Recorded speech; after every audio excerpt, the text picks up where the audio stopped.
Line ঘাট নাই। এই শোনেন, ভালো মাছে যারা মাছ মারতে পারে তারা যদি পুকুর থেকে ভালো করে মাছ ধরে নিয়ে যায়, পরে যায় ভাই টানা দিলে কাঁকড়াও পাওয়া যাবে না। তা আমার অবস্থা চাই, মানে ভাই আমার এমন ভাবে কালেকশন করছে, আমি যে এতই টানতেছি। বাছুরের জন্য খাওয়ার জন্য তো কিছু রাখে মানুষ, কথা মানে ভাই সেই কালেকশন পারে। মারহাবা মারহাবা বলেন। হ্যাঁ, সব টাকা দিয়ে দিছে, আর কারো কাছে টাকা নেই। 1000 টাকা নিয়ে আসেন না ভাই, নগদ না পেলে বাকি দেখেন। বাকি আল্লাহর ঘরের জন্য বলেন যে ওদের আমি 1000 দেবো, বলেন হাতটা তোলেন খুব দ্রুত। কি নাম? হেলা দুলাল, দুলাল ভাই 1000 বাড়ি কই? চক ঝাড়ু, চক ঝগড়ু, ঠিক আছে। দুলাল চিনেন না? ওই যে বাড়ি ওই পাশে, ওই বাড়িটাই না? ঠিক আছে। দুলালের 1000 আল্লাহ কবুল করো। এখন আমি আর কে আছেন? কি কালেকশন করছেন ভাই, সব শেষ, আর কেউ দিচ্ছেই না। তারপরে বললেন যেহেতু এই জন্য একটা বললাম। আর কে আছেন? দুলাল 1000। ওই এই পাশে কি নাম? কি নাম? কি নাম বললো? জাহাঙ্গীর। কি নাম? কথা কয় না। এই পাশে একজন নাম বললো না, হাত তোলেন ভাই, হাত তোলেন। কে আছেন? তাড়াতাড়ি দেন, সময় কম, আলোচনায় যাব, আর কষ্ট দেব না আপনাদেরকে। মাশাআল্লাহ। কি নাম? মেহেরবানি করে বাজান। আর কেউ আছেন? আছেন আছেন, হাত তোলেন তো সাহস করিয়া। 1-2000 টাকা দেবেন বাজান, 500 টাকা দেবেন, 1000 টাকা দেবেন, বলেন আল্লাহর ঘরের জন্য বাজান দান করবেন, আল্লাহর ঘরের জন্য, আল্লাহ যেন কবুল করে জান্নাতের জন্য। জোরে বলেন আমিন। কি নাম? ইউসুফ আলী, নবীর নামে নাম, বাপের বাড়ির মতো করছে একখানে কাম। 1000 টাকা। জোরে বলেন মারহাবা। এটা কি নাম? মোশাররফ ভাই 2000 টাকা। জোরে বলেন মারহাবা। দিল লাগে তাকবীর। যাক আলহামদুলিল্লাহ 1000 টাকা পাওয়া যাচ্ছে, কিন্তু 1000 টাকার একটা নোট চাইছিলাম। নোট একটা মানুষের কাছে থাকে নাকি দেখেন তো বাংলাদেশে? এই যে 1000 টাকার নোট কে বলে পাওয়া যায় না? জোরে কোন মারহাবা। লিল্লাহে তাকবীর। আল্লাহ হায়াত বাড়া দেন, জিন্দেগির গুনাহগুলো মাফ করে দেন। জোরে বলেন আমিন। রুহুল আমিন 500 টাকা। জোরে বলেন মারহাবা। বাজান আর একটা ধাক্কা মারেন, রিস্ক নেন, যা বলবেন খুশি মনে। আর 10 দিন পারবেন পারে? আমের বাগান নাই?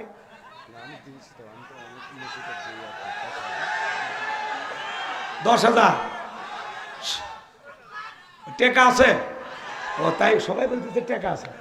তাহলে আমি বলবো আবুল হোসেন, আবুল হোসেন। আপনারা খালি কমেন 10,000 টাকা আছে, দেখি তো মন গলে নাকি। আল্লাহকে বললাম আল্লাহ একটু দেখেন। সভাপতি আবুল হোসেন, আবুল হোসেন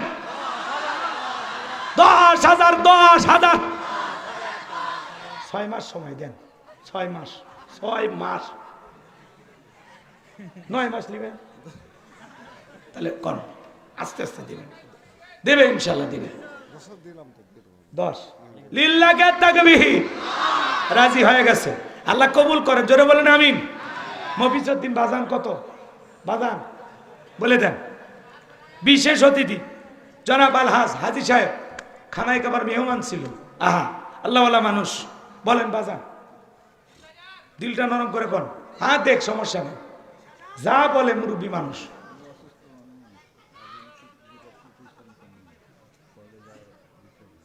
কলেজের সাথে থাকে, ঠিক আছে বুঝলাম। এনা মসজিদের সাথে যা পারেন, 500 না 1000 না 2000 কম, আপনি যা বলবেন। অসুস্থ মানুষ, জোর করা যাবে না। আবার এই টেনশনে কিছু হয়ে গেলে আপনার ছেলে না আমার নাম মামলা দেবে।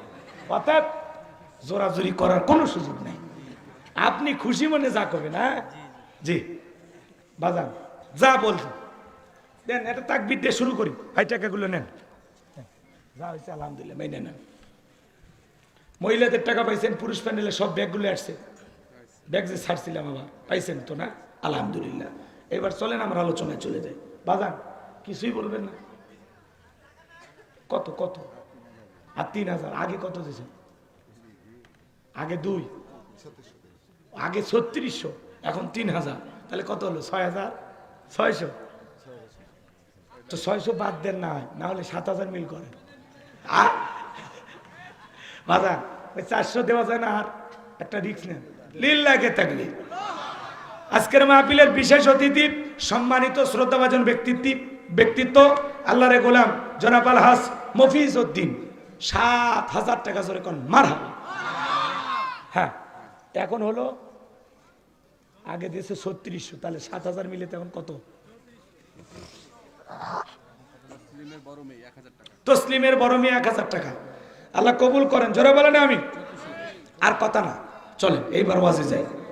আপনারা আমার সাথে আছেন তো? 12টা 12:15 পর্যন্ত থাকবেন তো ইনশাল্লাহ? জি, এর মধ্যে হয়ে যাবে ইনশাল্লাহ। কি নাম? জোসনা বেগম। জোসনা বেগম, তার ছেলে দোয়াছে 1500 টাকা, জোরে কোন মারহাবা। আল্লাহ তার বান্দির কবর জান্নাতের বাগান বানায় দেন, জোরে বলেন আমিন। একটু গরম পানি। সম্মানিত ভাইয়েরা আমার, এখন যারা দান করবেন কমিটির ভাইদের কাছে পৌঁছায় দেবেন, ঠিক আছে? দান গোপনে করলেও কবুল হবে, প্রকাশ্যে বললেও কবুল হবে। মারহাবা দিলেও কবুল, না দিলেও কবুল। অতএব আপনারা দান করতে থাকেন। সবার জন্য আখিরি মুনাজাতে পাইকারি ধরে দোয়া করা হবে ইনশাআল্লাহ। দান করতে থাকেন, আল্লাহ কবুল করেন, জোরে বলেন আমিন। ছোট্ট একটি সূরা আপনাদের সামনে তেলাওয়াত করেছি, সূরাটির নাম কাউসার। জোরে বলেন কি নাম? কাউসার। মোট আয়াত আছে 3টি, রুকু আছে 1টি। বিশ্বনবীর মক্কার জিন্দেগিতে আল্লাহ তাআলা এই সূরাটি নাজিল করেছেন। কোরআনুল কারীমের 108 নম্বর সূরা। তাহলে আমার কথা কি বুঝতে পারছেন? সূরার নাম কি? একটু জোরে বলেন, আরো জোরে। হ্যাঁ, জোর হলো না। হ্যাঁ, মিছিল করে অভ্যাস করেন। 16 বছর মিছিল করতে পারেননি, সামনে কিন্তু মিছিল করাই লাগবে দাদা, ঠিক আছে? খালি সাথে থাকেন আপনারা। বড় ভাই আছেন তো? নামটা ভুলেই গেল। আব্দুর রাকিব, আব্দুর রাকিব রহমানি ভাই, উনিও আছেন। আপনার নাম কি? আল আমিন ভাই, আপনি তো ওয়াজ করছেন, আল্লাহর বিশ্বাসী বান্দা, ঠিক আছে? খালি পাশে থাকবেন, হ্যাঁ, একটু সাপোর্ট দেবেন। বাইরের মানুষ তো ভয় লাগে, ঠিক আছে? রাগ করতেছেন আপনারা? আগে বলতেন কিছু আজ প্যান্ডেলে, কিছু আজ অ্যাঙ্গেলে, এখন আর অ্যাঙ্গেলে না, যা বলবো সব ডাইরেক্ট। অ্যাঙ্গেলে বলার দিন শেষ, ডাইরেক্ট বলার বাংলাদেশ। আমি করবো আওয়াজ, আপনারা দেবেন আওয়াজ, জবাব দিবেন ঠিক ঠিক, আলোচনা হবে কমপ্লিট। শ্রোতাদের স্পিরিটে বাড়ে, বক্তার হিট, আলোচনা হবে জায়গা মতো ফিট। সহযোগিতা করতে পারবেন তো ইনশাল্লাহ? তাহলে তাকবীর দেন, লিল্লাহে তাকবীর। তাহলে জবান ছেড়ে সবাই তিলাওয়াত করুন। আউযু বিল্লাহি মিনাশ শাইতানির রাজীম, বিসমিল্লাহির রহমানির রহিম। বিতাড়িত মুরদাদ শয়তানের কাছ থেকে আল্লাহ পাকের কাছে আশ্রয় প্রার্থনা চাচ্ছি। পরম করুণাময় অসীম দয়ালু আল্লাহ তাআলার নামে শুরু করছি। সূরার নাম কাউসার। সবার মুখস্থ আছে না বাজান? একটু তিলাওয়াত করেন। যে জিনিস যত বেশি জানবেন চর্চা কমে না বাড়ে। সূরা কাউসারের তাফসীর আপনারা যেভাবে জানেন, হয়তোবা আমি সেভাবে জানি না। আজকে আমি যেভাবে বলবো হয়তোবা আপনারা শোনেন নাই। কথায় আছে না, এক একটা ফুলের এক একটা সুঘ্রাণ। খালি শোনেন, মজা পরে টের পাবেন। 12টা 15 মিনিট পার হওয়ার পরে যদি ওয়াজ ভালো না লাগে, আপনার বিকাশ নাম্বার দিবেন, আপনার যাতায়াত গাড়ি খরচ আমি দিয়ে দেব। কিন্তু 12টা 15 মিনিটের পরে এই মন্তব্য করা লাগবে। ওয়াজ পুরোটা শুনে আগে মন্তব্য করলে হবে? ওই 5 মিনিট শুনে উঠে যায়, চা খাবেন আর ফুকাবেন আর করবেন, এলে ওয়াজ হলো। ওই আলগা সোতার দরকার নাই, ওয়াজ আগে শোনেন। ভালো না লাগলে টাকা ব্যাক দিয়ে যাব। কি রাগ করছেন? তাহলে শুরু করবো তো ইনশাল্লাহ? আমার জন্য একটু দোয়া করবেন তো ইনশাল্লাহ? আমার কোনো জ্ঞান নাই, জ্ঞান দেওয়ার মালিক কে? ক্বালু সুবহানাকা লা ইলমা লানা ইল্লা মা আল্লামতানা ইন্নাকা আনতাল আলিমুল হাকিম। বলুন সুবহানাল্লাহ। জ্ঞান দেওয়ার মালিক কে? সে আল্লাহর কাছে দয়া করুণা ভিক্ষা চেয়ে আপনাদের দোয়া নিয়ে শুরু করলাম। সবাই আমার সঙ্গে তেলাওয়াত করুন। ইন্না আ'তাইনাকাল কাউসার ফাসাল্লি লিরাব্বিকা ওয়ানহার ইন্না শানিয়াকা হুয়াল আবতার। আল্লাহু আকবার। যে কোনো সূরা বা আয়াতের তাফসীর করতে হলে কোন প্রেক্ষাপটে কোন সময় আল্লাহ তাআলা সেই সূরাটি বা আয়াতটি নাজিল করেছেন, সেই নাজিলের প্রেক্ষাপট জানা দরকার আছে না নাই? আরবিতে বলা হয় শানে নজুল। যদি শানে নজুল আলোচনা করা হয় তাহলে তাফসীর বুঝতে সহজ হয়। তাহলে সূরা কাউসার আল্লাহ তাআলা তার নবীজির উপরে, আপনার আমার প্রিয় নবীর উপরে কোন সময় কোন প্রেক্ষাপটে নাজিল করেছেন, আমি কি একটু নাজিলের সময়কালটা তুলে ধরবো? বলবো? সময় দিতে পারবেন তো ইনশাল্লাহ? তাকবীর দেন, লিল্লাহে তাকবীর। আমার ভাইয়েরা, নবীর প্রিয় সাহাবী হযরত আনাস রাদিয়াল্লাহু তাআলা বলেন, আমি তাকায় দেখি নবীজি কাবার হাতিমে হেলান দিয়া বসা। নবীজির মনটা ভীষণ খারাপ, মুখটা মলিন, চোখের কোনা দিয়া অশ্রু ঝরতেছে। হযরত আনাস ডেকে বলেন, কিছুটা সময় অতিবাহিত হয়ে যাওয়ার পরে আমি তাকায় দেখি আমার নবীজি মুস্কি মুস্কি হাসতেছেন। বলুন সুবহানাল্লাহ। হযরতে আনাস বলে, নবী গো, এইমাত্র দেখলাম মনটা খারাপ, মুখটা মলিন, চোখের কোনা দিয়ে অশ্রু ঝরতেছে, আবার কেনই বা মুস্কি মুস্কি হাসেন? আমার নবী কেন কাঁদেন, কেন হাসেন? এর পিছনে রহস্য আছে না নাই? নবীজির কান্না করার কারণ হলো নবীজির কলিজার টুকরা ছেলে সন্তানগুলো জন্ম নেয়, আর এক এক ছেলে সন্তানগুলো মারা যায়। আবুল কাসেম মারা যায়, আবু তাকের মারা যায়, ইব্রাহিম মারা যায়। বাবা হিসাবে নবীর মনেও কষ্ট লাগে কিনা? ছেলেগুলো হয় আর এক একে মারা যায়, একটা ছেলেও জীবিত থাকে না। নবীজির কাছের চাচা নাম হলো আবুল আহাব, ডেকে বলে, ভাতিজা, তোমার বংশী বাতি জ্বালানো কেউ থাকলো না, তুমি একটা লেজ কাটা, তুমি একটা নির্বংশ, তুমি একটা হাট খুঁড়ে, জোরে কর নাউজুবিল্লাহ। যদিও রসুলের চারটা কন্যা সন্তান জীবিত ছিল, কিন্তু ছেলেগুলো জন্ম নেয়, এক একে মারা যায়। তাহলে কাছের মানুষদের উচিত বিপদের দিনে সান্ত্বনা দেওয়া, কিন্তু নবীর চাচা আবুল আহাব এতটাই খারাপ, সান্ত্বনা দেওয়া তো দূরের কথা। বলে, ভাতিজা, তোমার বংশী বাতি জ্বালানোর কেউ থাকলো না। এই কথাগুলো বলে নবীকে নিয়ে ঠাট্টা বিদ্রুপ করে। মনে রাখবেন, আবু জেহেলের চাইতে আবুল আহাব বেশি খারাপ, কারণ আবু জেহেলের নামে আল্লাহ সূরা দেয়নি, আবুল আহাবের নামে সূরা দিয়েছে। শুধু আবুল আহাব খারাপ না, আবুল আহাবের বউও খারাপ। কথা বলে, মনোযোগ দিয়ে কথাগুলো শুনবেন আমার ভাইয়েরা। যে কথা বলতে চাচ্ছিলাম, বিশ্বনবী মুহাম্মদ রাসূলুল্লাহ সাল্লাল্লাহু আলাইহি সাল্লাম ছেলেগুলো জন্ম নেয় আর এক একে মারা যায়। এই জন্য নবীজির মনটা ভীষণ খারাপ। বিশ্বনবীর ছেলেগুলো কেন শিশুকালে মারা গেল? একটা ছেলেও কেন যৌবন পর্যন্ত জীবিত থাকলো না? অনেক পয়গাম্বরের সন্তান আল্লাহ তাআলা দুনিয়াতে পাঠিয়েছিলেন, তারা প্রাপ্ত বয়স হওয়া পর্যন্ত জীবিত ছিল, যৌবন পর্যন্ত জীবিত ছিল, কিন্তু নবীজির একটা ছেলেও কেন জীবিত থাকলো না? আল্লাহ তাআলা কেন তাদেরকে শিশুকালে উঠিয়ে নিলেন? এর পিছনে কারণ আছে না নাই? নবীজির ছেলে সন্তানগুলো শিশুকালে বিদায় নেওয়ার পিছনে কারণ আছে তিনটি। জোরে বলেন, কয়টি? নবীর উম্মত হিসেবে জানতে মনে চায় না নবীর ছেলেগুলো কেন মারা গেল? কি সেই রহস্য, কি সেই তিনটি কারণ? কারা কারা শুনবেন হাত তুলে দেখান। লিল্লাহে তাকবীর। হাত নামান। যদি আমি তিনটি কারণ আলোচনা শুরু করি, তাহলে 3 নম্বর আয়াতের আলোচনা করা লাগবে। আমি কি 1 নম্বর আয়াত বাদ দিয়ে 3 নম্বরে যাব, নাকি আস্তে আস্তে শুরু করা যাক? ধৈর্য আছে তো? নবীর সম্মান মর্যাদা নিয়ে আলোচনা করতে হবে। এক জায়গায় যা বললেন, ভাই বলেন তো আমাদের নবীর নাম কি? বলে, হুজুর আব্দুল কাদের জিলানী। পীর সাহেবের নাম মুখস্থ আছে, কিন্তু কপাল পরা রসুলের নামটা বলতে পারেন, এমন মুসলমান আছে না নাই? আমার ভাইয়েরা, গভীর মনোযোগ দিয়ে শুনবেন বাজান। একে তো সন্তান হারানোর ব্যথা, আপন মানুষদের সমালোচনা, অন্যদিকে সাহাবায়ে কেরাম যারা ইসলাম ধর্ম গ্রহণ করে, কাফের বেঈমানরা তাদের উপর নির্যাতন জুলুমের স্টিম রোলার চালায়। হযরতে বেলাল তখনও কালেমা পড়ে মুসলমান হন নাই। নবীজি রাতের বেলা দারুল আরকামে বসা। হযরতে বেলাল বিশ্বনবীর দরবারে উপস্থিত হয়ে গেলেন। নবীজির চেহারার দিকে তাকাইয়া ডেকে বলেন, নবী গো, আপনার চাইতে সুন্দর মানুষ আমি জীবনে কোনোদিন দেখি না। আপনার আমার নবী কতটা সুন্দর ছিলেন জানেন? হযরতে জাবের রাদিয়াল্লাহু তাআলা বলেন, পূর্ণিমার রাত আমি রাসূলের বাড়িতে গিয়েছিলাম। সেদিন দেখেছিলাম চাঁদ উদয় হয়েছে 2টা, একটা চাঁদ আসমানে আর একটা চাঁদ জমিনে। হযরতে জাবের বলেন, আমি একবার আকাশের পূর্ণিমার চাঁদের দিকে তাকাই, আর একবার বিশ্বনবীর চেহারার দিকে তাকাই।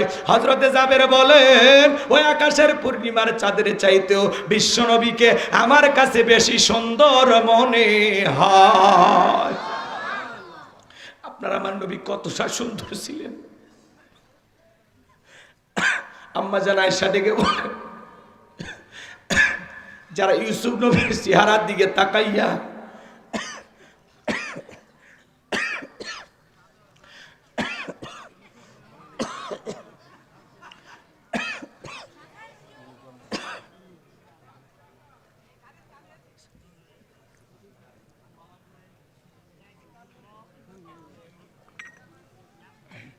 মিশরের নারীরা ফল কাটতে গিয়ে আঙ্গুল কেটে ফেলে দিয়েছিল। ওরা যদি আমার বিশ্বনবীর চেহারার দিকে তাকাইতো, শুধুমাত্র আঙ্গুল নয়, আঙ্গুল কাটতে কাটতে, হাত কাটতে কাটতে কখন যে নিজের কলিজা কেটে দুফাক করে দিত, মুহূর্তের জন্য টের পাইতো না। আপনার আমার নবী এতটাই সুন্দর। আম্মা জান আয়েশা বলেন, ও দুনিয়ার মানুষ, তোমাদের একটা সূর্য আছে, আমি আয়েশার একটা সূর্য আছে। তোমাদের সূর্য উদয় হয় দিনের বেলায়, আর আমি আয়েশার সূর্য উদয় হয় রাতের বেলায়। আম্মা জান আয়েশা একদিন সেলাইয়ের কাজ করতেছিলেন, হাত থেকে সুইটা পড়ে গেল, বাতিতে কোনো তেল ছিল না, বাতি জ্বালাইতে পারলেন না, অপেক্ষায় বসে থাকলেন। বিশ্বনবী যখন এশার সালাত আদায় করার পরে সর্বপ্রথম ঘরে প্রবেশ করে আম্মা জান আয়েশাকে নবীজি সালাম দিলেন। নবী ঘরে ঢুকে স্ত্রীকে কি দিলেন? জোরে বলেন। নবীর উম্মত হিসাবে আপনার আমার ঘরে আমল চালু থাকার দরকার আছে না নাই? বাড়িতে যাব, ওকে সালাম দিবেন, আসসালামু আলাইকুম রহিমা, কেমন আছো সোনা? ঘরের দরজাটা খোলো না, আমি তোমার লেটনের বাপ, তোমার দিওয়ানা। বউ খুশি হয়ে দরজা খুলবে, কথা বলেন। কিন্তু আপনার আমার ব্যবহার এত মিষ্টি না। ঘরের দরজা যা চিৎকার মেরে ডাক দেয়, এ রুবেলের মা, এ দরজা খোল। বেশি দেরি হলে দরজা ভাঙ্গে ফেলে দিয়া তোর পিঠের উপর আজ কি যে হবি রে। ভিতর থেকে বউ বলে, এটা স্বামী না সেকেন্ড আজরাইল। কথা কয় না, কথা কয় না। বাড়িতে যাব, ওকে সালাম দিবেন। সালাম আছে যেখানে শান্তি আছে সেখানে, সালাম আছে যেখানে সমাধান আছে সেখানে। স্বামী স্ত্রীর মধ্যে সালাম আদান প্রদান হলে একে অপরের প্রতি শ্রদ্ধা, ভক্তি, বিশ্বাস, ভালোবাসা বেড়ে যায়। আল্লাহু আকবার বলেন। তাহলে সালাম আদান প্রদান করবেন তো ইনশাল্লাহ? করবেন তো ইনশাল্লাহ? আল্লাহ কবুল করুন, জোরে বলুন আমিন। এক জায়গায় ওয়াজ করলাম, ভাই বলেন তো বউকে সালাম দিবেন তো ইনশাল্লাহ? এক যুবক বলে, হুজুর বউকে সালাম দিতে গিয়ে শরম লাগে। আমি তখন বললাম, তুমি বিয়ে করছো? কি কোন হুজুর, 3 সন্তানের বাপ আমি। আমি তখন বললাম, স্ত্রী সহবাসের একটা দোয়া আছে, তুমি কি জানো? কয় দোয়া হুজুর, ওটা দোয়া পড়ার টাইম। কথা বলে, বউ সালাম দিতে গিয়ে শরম লাগে, আর এদিকে 3টা বাচ্চার বাবা হয়ে যায়। তোমার শরম যদি বেশি হইতো, তোমার বউয়ের তো বাচ্চা হওয়ারই কথা না। কথা কয় না? তার মানে ওটা শরম না, ওটা হলো শয়তানি। কথা বলে ঠিক কি না? বাড়িতে যাব, ওকে সালাম দিবেন। লোকজন যদি না থাকে, বউয়ের হাতটা ধরে মুসাফা। কার হাত? এ যুবক, বউ নাই তো কথা বলো না কেন? এই যারা নাই তারা আফসোস করো না, হবে হবে। আমাদেরও হয়েছে, তোমাদেরও হবে। কবে হবে সেটা দেখা যাবে না। রাগ করতেছেন? তাহলে বইয়ের হাত ধরে মুসাফা। জোরে বলেন, কার হাত? বইয়ের হাত। পাশের বাড়ির ভাবির হাত না, ধরলে ঝাঁটা দিয়ে ফিটাবে। বইয়ের হাত ধরে মুসাফা করবেন। একেবারে যদি ময়দান ফাঁকা থাকে, কোলাকুলি সেরে নেবেন। স্বামী স্ত্রীর মধ্যে যদি সালাম আদান প্রদান হয়, তাদের দাম্পত্য জীবনের ওপরে রহমত নাজিল করবেন তিনি কে? রসুলের 4টি সুন্নত প্রত্যেকটা স্বামী স্ত্রী যদি আমল করে, তাদের দাম্পত্য জীবনে কোনোদিন অশান্তি থাকবে না। সম্পর্ক মৃত্যু পর্যন্ত টিকে থাকার গ্যারান্টি। কয়টি সুন্নত? জোরে বলেন না। এই 4টি সুন্নত কি কি শুনবেন? স্লোগান শোনেন না? আপনি কি দাম্পত্য জীবনে অসুখী? বোঝেন নাই, বোঝেন নাই। জীবনে অনেক সমস্যা, ঘরে জ্বালা, বাইরে জ্বালা, জীবন হয়েছে ফালা ফালা, শান্তি নাই হুজুর। তাহলে শান্তি পেতে হলে 4টি সুন্নত আমল করতে হবে। জোরে বলেন, কয়টি? এই 4টি সুন্নত কি কি শুনবেন? কারা কারা একটু হাত তোলেন তো দেখি। লিল্লাহি তাকবীর। হাত নামা। যদি 4টি সুন্নত নিয়ে এখনই আলোচনা শুরু করি, আলোচনা এলোমেলো হয়ে যাবে। অতএব একটু ধৈর্য নিয়ে বসেন, শেষের দিকে মনে করা দিবেন, বলার চেষ্টা করব ইনশাআল্লাহ, যদি আপনাদের সময় থাকে। সম্মানিত ভাইয়েরা আমার, চলেন সামনের দিকে যায়। আমি যে কথা বলতে চাচ্ছিলাম, আম্মা জান আয়েশা ডেকে বলেন, নবীজি সালাম দিয়ে ঘরের ভিতরে প্রবেশ করার কারণে নবীজির চেহারার আলোতে সুইটা কই পড়ে আছে আমি পরিষ্কার দেখতে পেয়েছি। আর একটু জোরে বলেন না সুবহানাল্লাহ।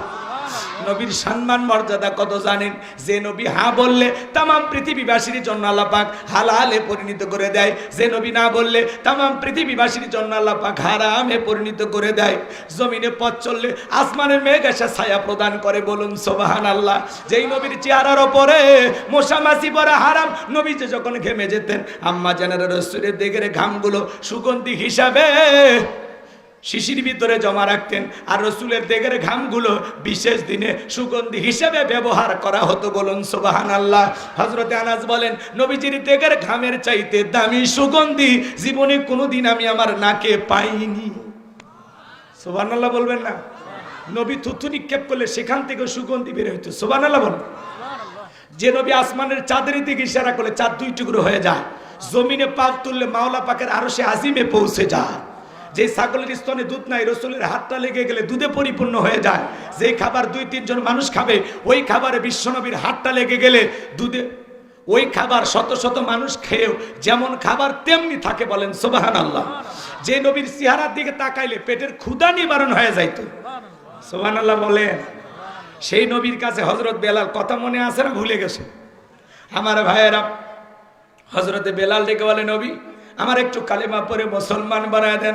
বিশ্বনবী পড়া দিলেন, লা ইলাহা ইল্লাল্লাহু মুহাম্মাদুর রাসূলুল্লাহ সাল্লাল্লাহু আলাইহি ওয়াসাল্লাম। হযরতে বেলাল কালেমা পড়ে মুসলমান হয়ে গেল। নবী আমার ডেকে বলে, বেলাল কালেমা পড়ে মুসলমান হয়েছো, আপাতত প্রকাশ করা যাবে? কথা কয় না, আপাতত প্রকাশ করা যাবে না, কারণ ইসলামের অবস্থা এখন ভালো না। আজ তাম পৃথিবীর দিকে তাকায় দেখেন, তাম পৃথিবীর জালেম বেঈমানের ঐক্যবদ্ধ হয়েছে ইসলাম আর মুসলমানকে মুছে ফেলে দেওয়ার জন্য। কথা বলেন ঠিক কি না? আজ ফিলিস্তিনের জমিনে মুসলমানের রক্ত নিয়ে খেলা করে নেতানিয়াহু। মনে রাখবেন, যাদের হাতে মুসলমানের রক্ত লেগে আছে, নমরুদ ফিরাউনের জীবনের পরিণতি যেমন হয়েছে, ওদের জীবনের পরিণতি তাই হবে।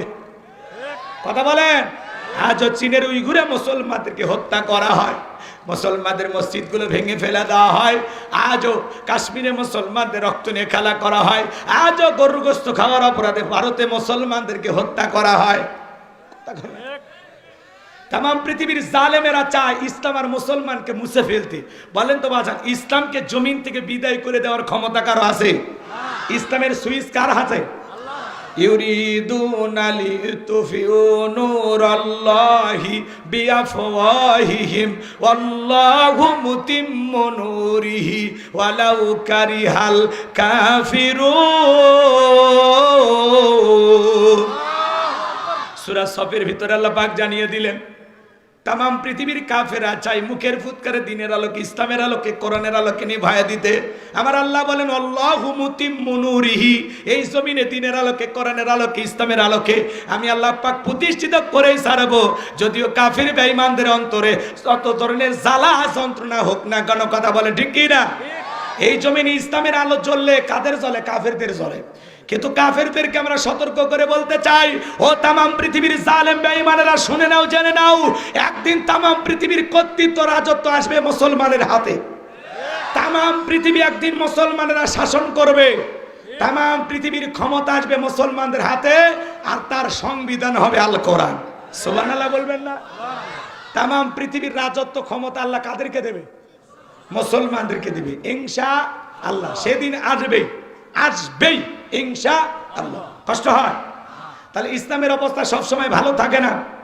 বাংলাদেশেও দেখেন, যারা এদেশের সোনার মানুষদেরকে মিথ্যা মামলা হামলা দিয়ে ফাঁসির দড়িতে ঝুলিয়ে হত্যা করেছে, শাপলা চত্বরে এতিম হাফেজ আলেমদের গায়ে গুলি করে যারা জমিন থেকে বিদায় করে দিয়েছে, এদেশের হাজার হাজার নিরপরাধ মানুষকে হত্যা করেছে, যাদের হাতে মুসলমানের রক্ত লেগেছিল, যারা ক্ষমতার নামে নিজের ক্ষমতা রাজত্ব কেটে কেনার জন্য লাশ নিয়ে খেলা করত, মানুষের জীবন নিয়ে খেলা করত, আজকে তারা ক্ষমতার চেয়ার থুইয়ে পালিয়ে গেছে।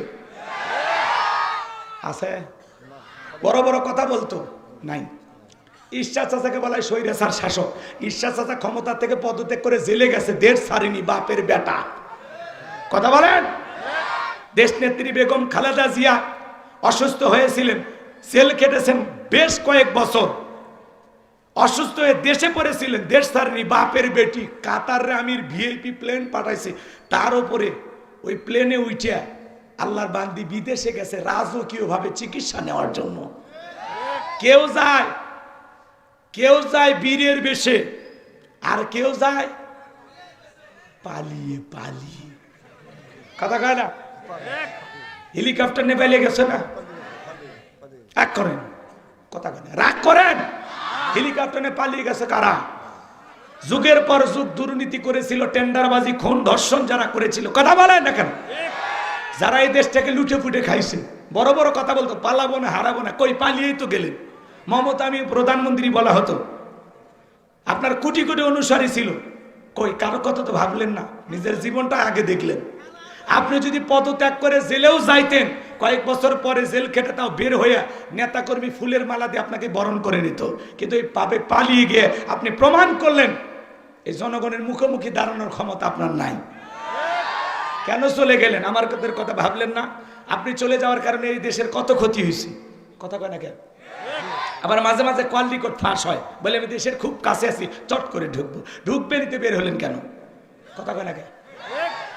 আর আমাদের মায়া দয়া বেশি, মহিলা মানুষ কতদিন বাইরে থাকবো, পৃথিবীর অন্য দেশে জায়গা হচ্ছে না, ভারত আর কতদিন রাখবে? অতএব আপনি আসেন, এই দেশ আপনার স্বামীর, এই দেশ আপনার বাবার, কথা কয় না কেন?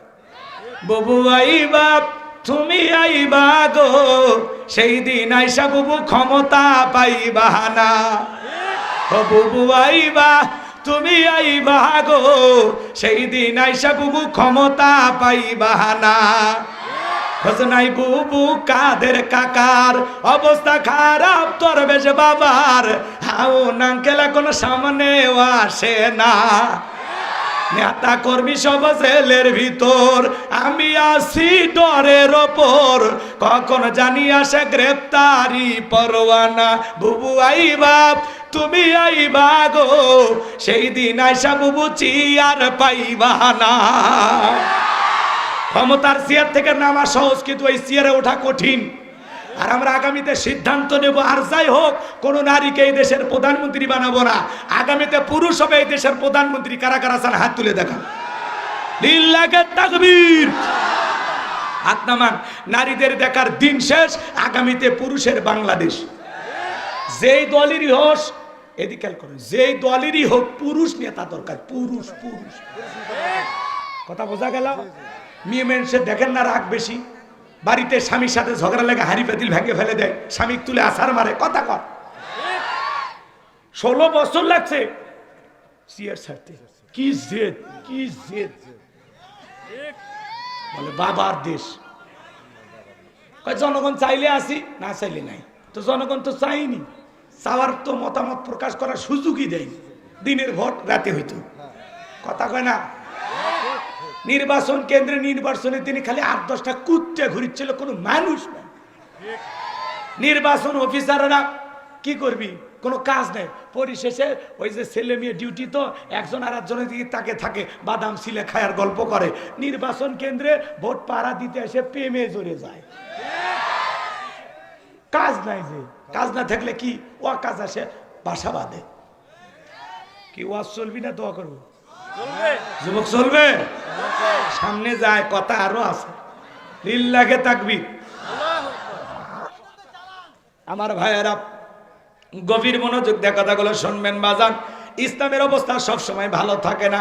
হযরতে বেলাল ডেকে বলেন, নবী আমার জীবনের কোনো দাম নাই। আমার মনি বোমাইকে বলেছিলাম উর্দুম্বা ছাগল পেশাব পায়খানা করে দেয়, এই ঘরে থাকতে আমার বড় কষ্ট হয়। ওমাই ডেকে বলে, বেলাল রে, উর্দুম্বা ছাগলের দাম আমার কাছে আছে, কিন্তু তোর মতো কালো হাফসি বেলালের দাম আমার কাছে নাই। নবী আপনি শুধু দোয়া করেন মৃত্যু পর্যন্ত যেন কালেমার পথে টিকে থাকতে পারি।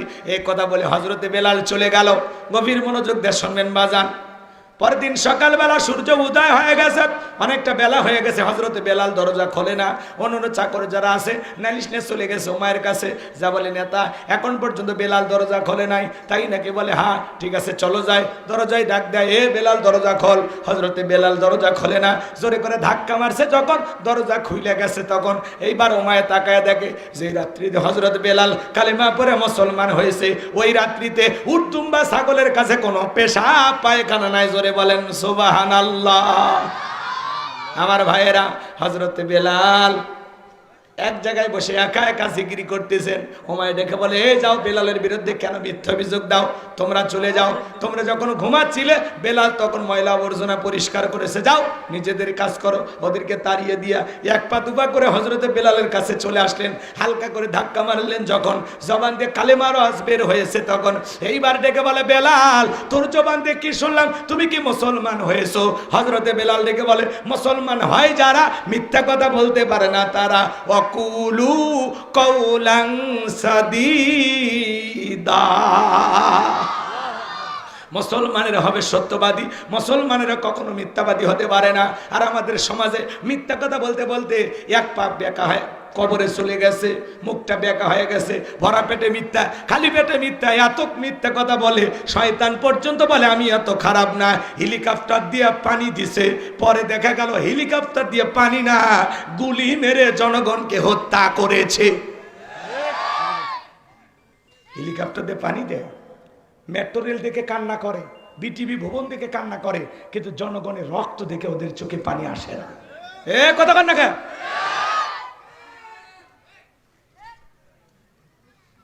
মেট্রো রেল আবার তৈরি করা যাবে, কিন্তু একটা শহীদ আবু সাইদকে ফেরত পাওয়া যাবে? আপনাদের অভিনয় মানুষ বোঝে না, বোঝে না। আমরা কি বোকা আসিয়া? 2025 সালে আসি এখন, আর বোকা নাই, এখন সব বুঝি আমরা কে কোন অ্যাঙ্গেলে কথা বলে। কথা বলেন। চলেন আমার ভাইয়েরা সামনের দিকে যায়। এইবার ওমাইয়াটাকে বলে বেলাল উর্তুম্বা ছাগলের মালিক বানা দেব, থাকার জন্য ভালো ঘরেরও ব্যবস্থা করব। হযরতে বেলাল ডেকে বলে ওমাইয়া পার্থিব সম্পদের বিনিময়ে বেলাল তার ঈমান বিক্রি করবে না। এইবার ডেকে বলে বেলাল শুনে নাও, জেনে নাও, তুমি যদি আমার কথা না শোনো বড় নেতা আবু জেলকে খবর দেব। হযরতে বেলাল ডেকে বলে কোন বড় নেতা ছোট নেতা এখন কাউকে কোনার টাইম নাই, আমি দুনিয়ার কোন আবু জেলকে ভয় করি না, আমি ভয় করি আমার আল্লাহকে। একটু জোরে বলেন আল্লাহু আকবার। এইবার দৌড়ে চলে গেল ওমাইয়া আবু জেলের বাড়িতে, যা বলে নেতা সংবাদ খুব খারাপ, আমার বাড়ি কি তোদের বেলাল কালেমা পড়ে মুসলমান হয়েছে তাই নাকি? বলে হ্যাঁ, ঠিক আছে যাও আমি আসতেছি। আবু জেলের সাঙ্গ পাঙ্গ ক্যাডার মাস্তান ছিল, যাদের কাজই হলো মুসলমানদের উপর নির্যাতন ও জুলুম চালানো। আজও তাকায় দেখবেন বাজান, জালেমদের বিশেষ একটা বাহিনী থাকে, যাদের কাজই হলো টুপিওয়ালা দাড়িওয়ালা আলেমদের উপর নির্যাতন ও জুলুম চালানো। কথা বলেন ঠিক কি না? আজও দেখবেন জালেমেরা ক্ষমতা টিকে থাকার জন্য এদেশের নিরীহ আলেমদের উপর নির্যাতন ও জুলুম চালায়। মনোযোগ দিয়ে কথাগুলো শুনবেন বাজান। আমি গুনাহগার যে কথা বলতে চাচ্ছিলাম, হৃদয়ের কান পেতে কথাগুলো শুনে যান। আবু জেল তার সাঙ্গ পাঙ্গ ক্যাডার মাস্তান নিয়া ওমায়ের বাড়িতে হাজির হয়ে গেল। ডাইকে বলে বেলাল এই দিগায়, আমি তোরে পার্সোনাল ভাবে মহাব্বত করি। বেলাল রে এসব কি শুনছি, তুমি নাকি মুসলমান হয়েছো? হযরতে বেলাল ডেকে বলে আমি গতকাল রাত্রিতে নবীজির হাতে হাত রেখে কালেমা পড়ে মুসলমান হয়েছি। এই কথা শোনার পরে আবু জেল ডেকে বলে বেলাল উর্দুম্বা ছাগলের মালিক বানা দেব, ভালো থাকার ঘরের ব্যবস্থা করে দেব, ব্যবসা বাণিজ্য যদি করতে চাও দিরহাম টাকা পয়সা যা লাগে দেব। বেলাল তুমি চাইতে দেদি, তোমার চাহিদা আমরা পূরণ করতে দেরি করব না। হযরতে বেলাল ডেকে বলে আবু জেল রে দুনিয়ার সব সম্পদ যদি আমি বেলালকে দিতে চাও, দুনিয়ার সব সম্পদ ছাড়তে রাজি, কিন্তু আমি বিশ্ব নবীর কালেমা ছাড়তে রাজি নাই। বলুন আল্লাহু আকবার। বেলালের মতো যারা খাঁটি ইমানদার এদেরকে টাকা দিয়ে কেনা যায় না। মুনাফিক মার্কা মুসলমান যারা টাকার কাছে বিক্রি হয়, তারা টাকা সেই দিকে ওদের ফতুয়া সেই দিকে, টাকার জোরে ওদের ফতুয়া ঘোরে। টাকা পাইলে বাতিলের পা চাটা গোলাম হয়ে যায়। কথা বলেন আছে না নাই? আছে না নাই? টাকা পাইলে বৈধকে অবৈধ বলে ফতুয়া দেয়, অবৈধকে বৈধ বলে চালিয়ে দেয়। এক প্যাকেট বিরিয়ানি পাইলে কয় ম্যাডাম আপনি জান্নাতি। এরকম হুজুর আছে না নাই? বেলালের মতো যারা খাঁটি ইমানদার হাসতে হাসতে ফাঁসির দড়িতে ঝুলবে, জালেমের কাছে মাথা নত করবে না। রাগ করেন নাকি আপনারা? এইবার শুনে না, আবু জেল ডেকে বলে বেলাল এতবার লোভনীয় প্রস্তাব দিলাম রাজি হইলা না, সোজা আঙ্গুলে ঘিউ না উঠলে আঙ্গুলে একটু বাঁকা করা লাগবে। এই কথা বলে যুবকদের লিলি দিল চাবুক দিয়ে পিটাও। হযরতে বেলালকে চাবুক দিয়ে পিটাইতে পিটাইতে কালো চামড়াগুলো ফেটে রক্ত ঝরতেছে বাজান। ওরা যত জোরে চাবুক মারে বেলাল তত জোরে আল্লাহর নামের জিকিরি করে। চাবুক দিয়ে পিটাইতে পিটাইতে পিটাইতে কালো চামড়া গুলো ফেটে রক্ত ঝরতেছে। আবু জেল ডেকে বলে বেলাল মারতে মারতে কালো চামড়া গুলো ফেটে রক্ত ঝরতেছে, তারপরে কি নবী মুহাম্মাদের কালেমা ছাড়বি না? হযরতে বেলাল ডেকে বলে আবু জেল রে মারতে মারতে যদি মেরেও ফেলে দাও জীবনটা দিতে রাজি, নবীজির কালেমা ছাড়তে রাজি নাই। আল্লাহু আকবার। আমার ভাইয়েরা এইবার আবু জেল ডেকে বলে যুবকের দল বেলালের পায়ে রশি লাগাও। হযরতে বেলালের পায়ে রশি লাগায়া আরবের উত্তপ্ত গরম বালিতে উঠের পায়ের সাথে বেঁধে শেষরে এনে ঘোরা হলো। আরবের বালিগুলো এত গরম, চাল দিলে মুড়ি হয়ে যায়, এত উত্তপ্ত ফুটান্ত গরম বালি বাজান। বাবলা গাছের কাঁটাগুলো জিব্বার ভিতরে পেরেগের মতো মারা গেলো। বিকেলবেলা নিয়ে এসে বলে, বেলাল চাবুক দিয়ে পিটাইলাম, পায়ে রশি লাগাইয়া নিয়ে ঘুরলাম, এত নির্যাতন জুলুম করা গলার বেলাল, তারপরে কি নবী মুহাম্মাদের কালেমা ত্যাগ করবি না? হযরতে বেলাল ডেকে বলে, আবু জেলে রে, মারতে মারতে যদি মেরেও ফেলে দাও, বেলালের নিঃশ্বাস থাকবে যতদিন, বেলাল ইসলামের পথে টিকে থাকবে ততদিন। বলুন আল্লাহু আকবার। এই বাহার আবু জেল ডেকে বলে, এ যুবকের দল যাও, বিশাল বড় একটা পাথর নিয়ে এসে বেলালের বুকের উপরে চাপায়া দাও। হযরতে বেলালের বুকের উপরে বিশাল বড় একটা পাথরও চাপায়া দাও। বলো, আবু জেল মনে করলো পাথরে চাপার আঘাতে বেলাল মারা যাবে। এই কথা ভেবে কাফেরা চলে গেল। হযরতে বেলালের হাত বাঁধা, পা বাঁধা, বুকের উপরে বিশাল বড় পাথর, এরপরেও জিহ্বা নাড়া জিকির করে কার? হাদিস শরীফের ভিতরে আসছে বাজান, যার জিহ্বাটা আল্লাহর জিকিরে তরুতাজা থাকবে, ভিজা থাকবে, ওই জিহ্বাওয়ালা মানুষ কোনোদিন জাহান্নামের আগুনে জ্বলবে না। বলুন সুবহানাল্লাহ। আপনাকে আমাকে জিকির করার জন্য কেউ মারে না, পিটে না, ধমক দেয় না, তারপরে আমরা কপাল পরে আল্লাহর জিকির করি না। মনে রাখবেন বাজান, পথ চলতে চলতে জিকির করা যায়, মাঠে ঘাটে কাজ করতে করতে জিকির করা যায়, ব্যবসা বাণিজ্য করতে করতে জিকির করা যায়, রিক্সা ভ্যান চালাতে চালাতে জিকির করা যায়। জিকির করার জন্য আলাদা সময় লাগে না, সব সময় জবান দিয়ে জিকির করবেন। সুবহানাল্লাহ, আলহামদুলিল্লাহ, আল্লাহু আকবার, লা ইলাহা ইল্লাল্লাহ, লা ইলাহা ইল্লাল্লাহ, সুবহানাল্লাহি বিহামদিহি, সুবহানাল্লাহিল আযীম। পার্বতী ইনশাআল্লাহ সব সময় জবানে জিকির করব কার? আযকুরুনি আযকুরুকুম ওয়াশকুরুলি ওয়ালা তাকফুরুন। বান্দারে তোমরা আমারে স্মরণ করো, আমি আল্লাহ তোমাদেরকে স্মরণ করব। কৃতজ্ঞতা প্রকাশ করো, অকৃতজ্ঞ হয়ো না। তাহলে সব সময় জবানে জিকির চালু রাখতে হবে কার? হযরতে বেলাল রক্তাক্ত জিহ্বা নাড়াইয়া আল্লাহর জিকির করে আর ডেকে বলে, আল্লাহ তুমি তো সেই আল্লাহ, ইব্রাহিমের জন্য যদি নমরুদের আগুনকে ফুলের বাগান বানায় দিতে পারো, ও আল্লাহ আমি বেলালের বুকের উপরে পাথর থাকার কারণে তোমার মতো মালিকের জিকির করতে বড় কষ্ট হয়। ও আল্লাহ তুমি কি পারো না আমি বেলালের বুকের উপরে পাথরটাকে তুলার মতো নরম বানায় দিতে?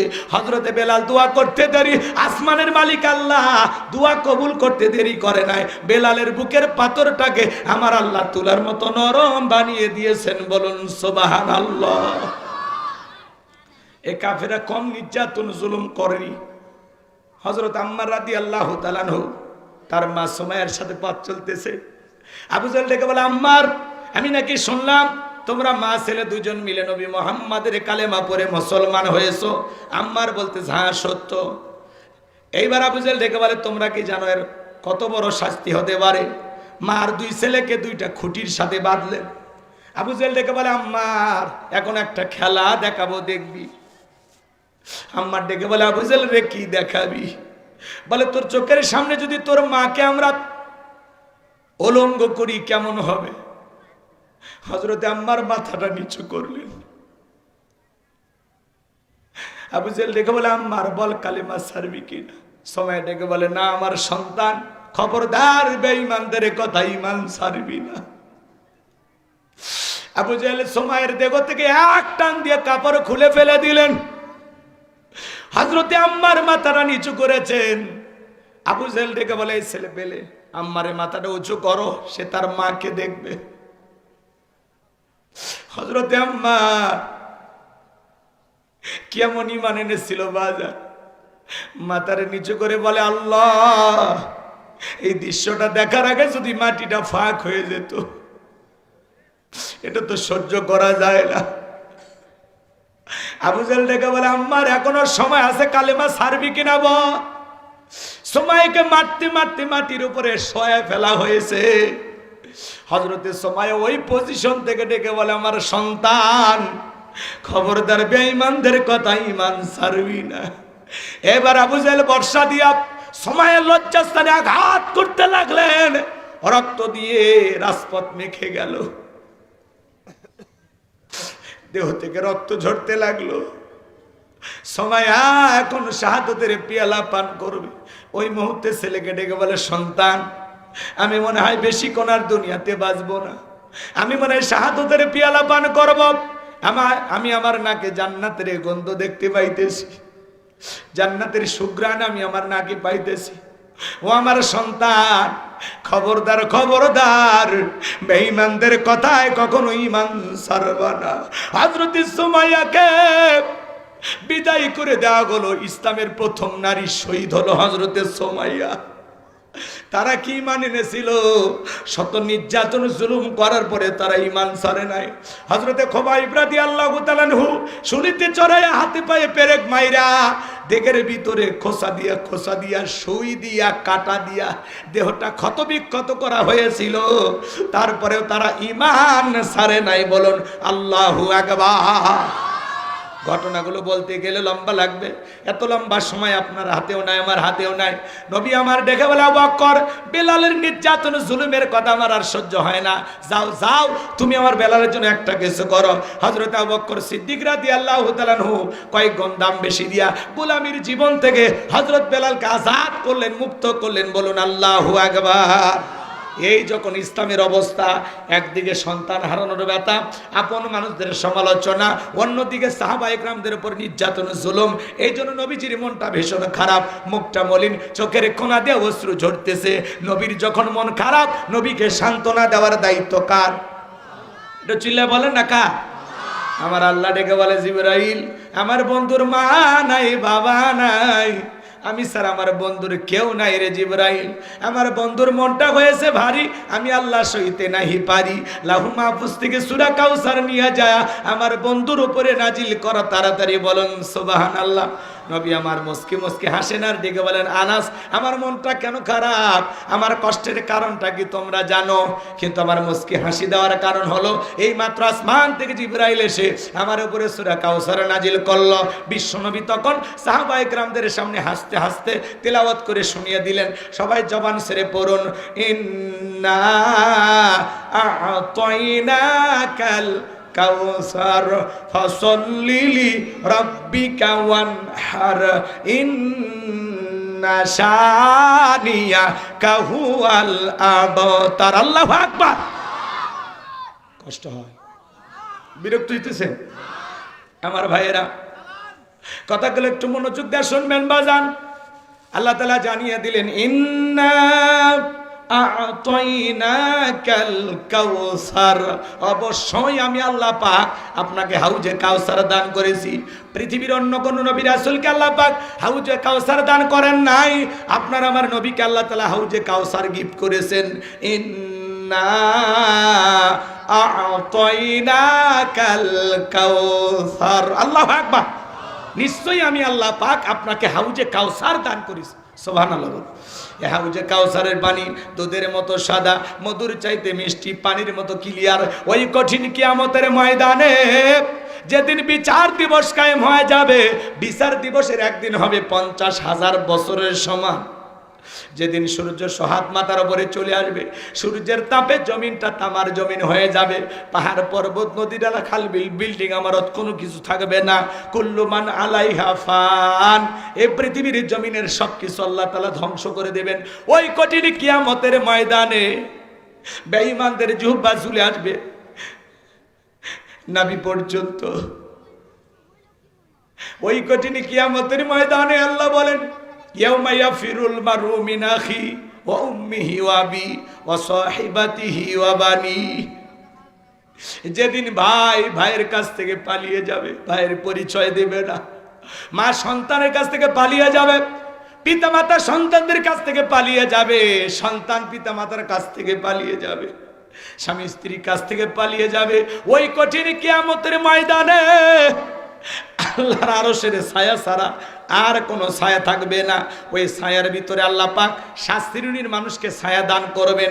এই আরশ, এদিকে খেয়াল করেন, আল্লাহর আরশের নিচে যেই 7 শ্রেণীর মানুষকে আল্লাহ তাআলা ছায়া দান করবেন, সেখান থেকে তারা কিয়ামতের ফাইনাল খেলা উপভোগ করবে। এটা হলো কিয়ামতের ময়দানে আল্লাহ তৈরি করা ভিআইপি গ্যালারি। সুবহানাল্লাহ বলবেন না? মানুষ দলে দলে পানি পানি বলে চিৎকার মারবে, নবীজির দিকে দৌড়াবেন। নবী আমার তাকায় দেখবেন দলে দলে তার উম্মত আসতেছেন। কিছু উম্মতের সামনে আল্লাহ তাআলা পর্দার আবরণ তৈরি করে দিবেন। আমার নবী তখন ডেকে বলবেন, আল্লাহ, সংখ্যায় আমি আমার অনেক উম্মতকে দেখতে পারলাম, কেন জানি সংখ্যাটা কমে গেল, বুঝতে পারলাম না। আমার আল্লাহ তখন ডেকে বলে, বন্ধু পাইকারি দরে আপনি সবাইকে হাউজে কাউসারের পানি পান করাইতে পারবেন না। দুনিয়ার জীবনে 2টি অপরাধ করেছিল যারা, আজকে হাউজে কাউসারের পানি পাবে না। তারা জোরে বলেন কয়টি অপরাধ? বলবো ওই 2টি অপরাধ আপনার আমার ভিতরেও থাকতে পারে, জানা দরকার আছে না নাই? শোনেন ভালো করে বুঝবেন। আমার নবী তখন ডেকে বলবেন, আল্লাহ আমার উম্মতের কি অপরাধ? এদিকে খেয়াল করেন, গভীর মনোযোগ দিয়ে শুনবেন। নবীজির কাছে হাউজে কাউসারের পানি যদি পান করতে পারেন, হযরত আবু বকর পিয়ালাগুলো ভরা দিবেন, মাঝখানে দাঁড়িয়ে থাকবেন হযরত ওমর বিশ্বনবীর হাতে দিবেন, আর নবীজি তারা দরের উম্মতকে খুঁজে হাউজে কাউসারের পানি পান করাবেন। রাসূলের হাতে এক পেয়ালা হাউজে কাউসারের পানি যদি পান করতে পারেন, জান্নাতে ঢোকা পর্যন্ত আপনারা তৃষ্ণা লাগবে না, তৃষ্ণা মিটে যাবে। বলুন সুবহানাল্লাহ। নবীজির হাতে কিয়ামতের ময়দানে রাসূল পেয়ালা নিয়ে দাঁড়িয়ে আছে। কারা কারা নবীজির হাতে হাউজে কাউসারের পানি পান করতে চান? হাত তুলে দেখান। আল্লাহ আসমান থেকে কুদরতির নজর দিয়ে তাকায় দেখো, এই চাপায়ের শত শত মানুষ। আল্লাহ তাআলা তোমার হাবিবের হাতে হাউজে কাউসারের পানি পান করতে চায়। আল্লাহ সেই সৌভাগ্য আমাদেরকে দান করুন। দয়ার নবীজির হাতে কিয়ামতের ময়দানে আল্লাহ আমাদের সবাইকে হাউজে কাউসারের পানি পান করা তৌফিক দান করুন। চিল্লা বলুন আমিন। আর একটু জোরে বলুন আমিন। আরো একবার বলেন আমিন। হাত নামান। এই পানি চাইলেন আর পাইলেন, অতই সহজ, কাজ করতে হবে না। কথা কয় না।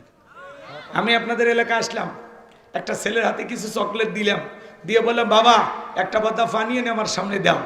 ওই ছেলেটা চকলেট পেয়ে মারছে দৌড়, মাঝখানে আসার খায় পুড়ে গেছে, হাঁটু চলে গেছে, রক্ত বের হয়েছে। ওই চকলেট থাকার কারণে উঠে দাঁড়ায় বদনা ভরে পানি নিয়ে আমার সামনে হাজির। আমি তখন বললাম, বাবা এই পানিটার দিকে তোমার কষ্ট হয়েছে, মাঝপথে ব্যথা পাইছে, হাঁটু ছিলে গেছে, রক্ত মনে বেড়েছে। ওই ছেলেটা চকলেটের খুশির কারণে বলতেছে, আমি এরকম কত পরে যায় আমার কিছুই হয় না। কথা কয় না। ওই ছেলেটার ব্যথা যেরকম ব্যথা মনে হচ্ছে না, নবীজির হাতে হাউজে কাউসারের পানি পান করলে কিয়ামতের কঠিন দিন আপনার কাছে কঠিন মনে হবে না, আল্লাহ সহজ করে দেবে। নবীজির হাতে হাউজে কাউসারের পানি আর আল্লাহর আরশের নিচে ছায়া যদি ভাগ্যে জোটে, আপনি জান্নাতি। বলুন সুবহানাল্লাহ। শোনেন, পানি চাইলেই পাওয়া যাবে, একটু কষ্ট করা লাগবে না। ঠান্ডা পানি দিয়ে ওযু বানায় সালাত আদায় করতে হবে, কথা বলে ঠিক কিনা? হঠাৎ করে কেউ নামাজ ধরছে, পুরাতন মুসল্লি যারা নিয়মিত নামাজ পড়ে, এই নতুন মুসল্লি দিকে ঠাট্টা বিদ্রুপ করে। হ্যাঁ, সূর্য আজ কোন দিক উঠছে? উত্তর পাড়ার বাসা দিকে মসজিদে নামাজ পড়বি না 2 দিন পরে ছাইরে দিবি? ভাই এরকম বলে কি না বলে? ও চাচা, মুরব্বী, আপনি তো দাওয়াত দিয়ে 10 জনকে মসজিদে আনতে পারেন না। কেউ একজন হঠাৎ করে আসে, নামাজ পড়ে, 2 ওয়াক্ত পড়ুক আর 2 দিন পড়ুক, এটা তার ব্যাপার, তার হিসাব তাই দিবে। আপনি পারলে তার জন্য দোয়া করেন যে ভাতিজা তুমি মসজিদে আসছো, দেখে দিলটা ভরে গেছে, আল্লাহর কাছে দোয়া করি আল্লাহ যেন তোমাকে 5 ওয়াক্ত সালাত জামাতের সহিত মসজিদে এসে আদায় করা তৌফিক দান করে। আপনি দোয়া করেন, নামাজ শেষে তার নিয়ে 1 কাপ চা খান, কথা কন। আর আপনি উল্টো সমালোচনা, দেখি তো তোর নামাজ কয়দিন থাকে, কথা কয় না। আসে না এরকম সমালোচনাকারী? যুবক বয়সে একটু দাড়ি রাখছে, এটা নিয়ে সমালোচনা। এই বয়সে দাড়ি রাখলি বুড়ের ভাব ধরলি। দাড়ি রেখে বউ নিয়ে ঘুরতে গেছে, কয় ভাবি আসসালামু আলাইকুম, সাথে চাচার খবর কি? বউ বাড়িতে সে রাগ করে, তোমার সাথে বাইরে যাওয়া যাবে না। কেন? কয় আমার এটাকে ভাবি আর তোমার এটাকে চাচা। যেই বউ নবীর সুন্নত দাড়িকে মহব্বত করে না, ওই বউ আপনাকে 100% ভালোবাসা দিতে পারে না। এই দাড়ির ভিতরে আছে মদিনাওয়ালার প্রেম। টুপি খোলা যায়, জুব্বা খোলা যায়, দাড়ি এমন একটা সুন্নত 24 ঘন্টা লাগে থাকে, খোলার কোনো উপায়? কি সুন্দর দাড়ি হলো পুরুষের সৌন্দর্য। আপনি যে একটা পুরুষ সেটা দাড়ি দেখে বোঝা যাবে। মেয়েদেরও দাড়ি নেই, আপনারও দাড়ি নেই, তাহলে মহিলার আপনার মধ্যে পার্থক্য আছে? এ কথা কয় না কে? 40, 50, 60 বছর বয়স হয়েছে, চামড়া জড়িয়ে গেছে, তাও সেলুনে যায় কয় ক্লিন। এ কথা কয় না।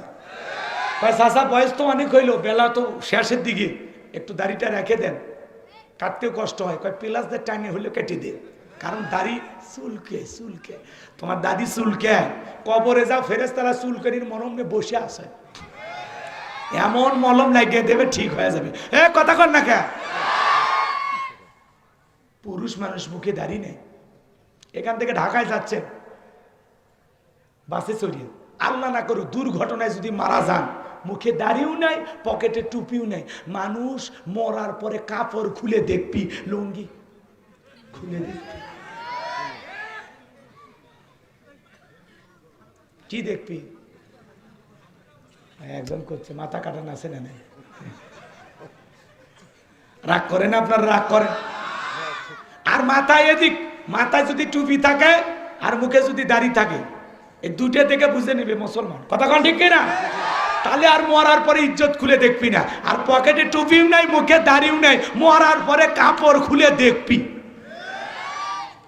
মাহফিলে এসছে অনেকের মাথায় টুপি নেই, ওয়াজ শোনে 2 দিন ভাবি 3 দিন ভাবি তাফসীর করার মাহফিল, ওয়াজ শুনতে আসছি মাথায় টুপি নাই। কেন রে ভাই, একটা টুপি দিয়ে আসলে কি হবে? বলেন না ভাই, এটা জান্নাতের বাগান না? রাগ করেন? এরপরে টুপি পরবেন তো ইনশাল্লাহ, মনে যান থাকে। জামালপুর ময়মনসিংহ এদিকে যাবেন, নোয়াখালী, লক্ষ্মীপুর, কুমিল্লা, প্রত্যেকটা শ্রোতা টুপি, মানে এমন সাজে সেজে আসে মনে হয় ঈদের নামাজ পড়তে যায়, মানে এইরকম দেখে মনটা ভরে যায়। কথা কন নাকি আপনার? চাপায়ে অনেক মাহফিল হয়, আমরা চাই ভবিষ্যতে যে প্রোগ্রামগুলো হবে একটু পরিবর্তন হবে।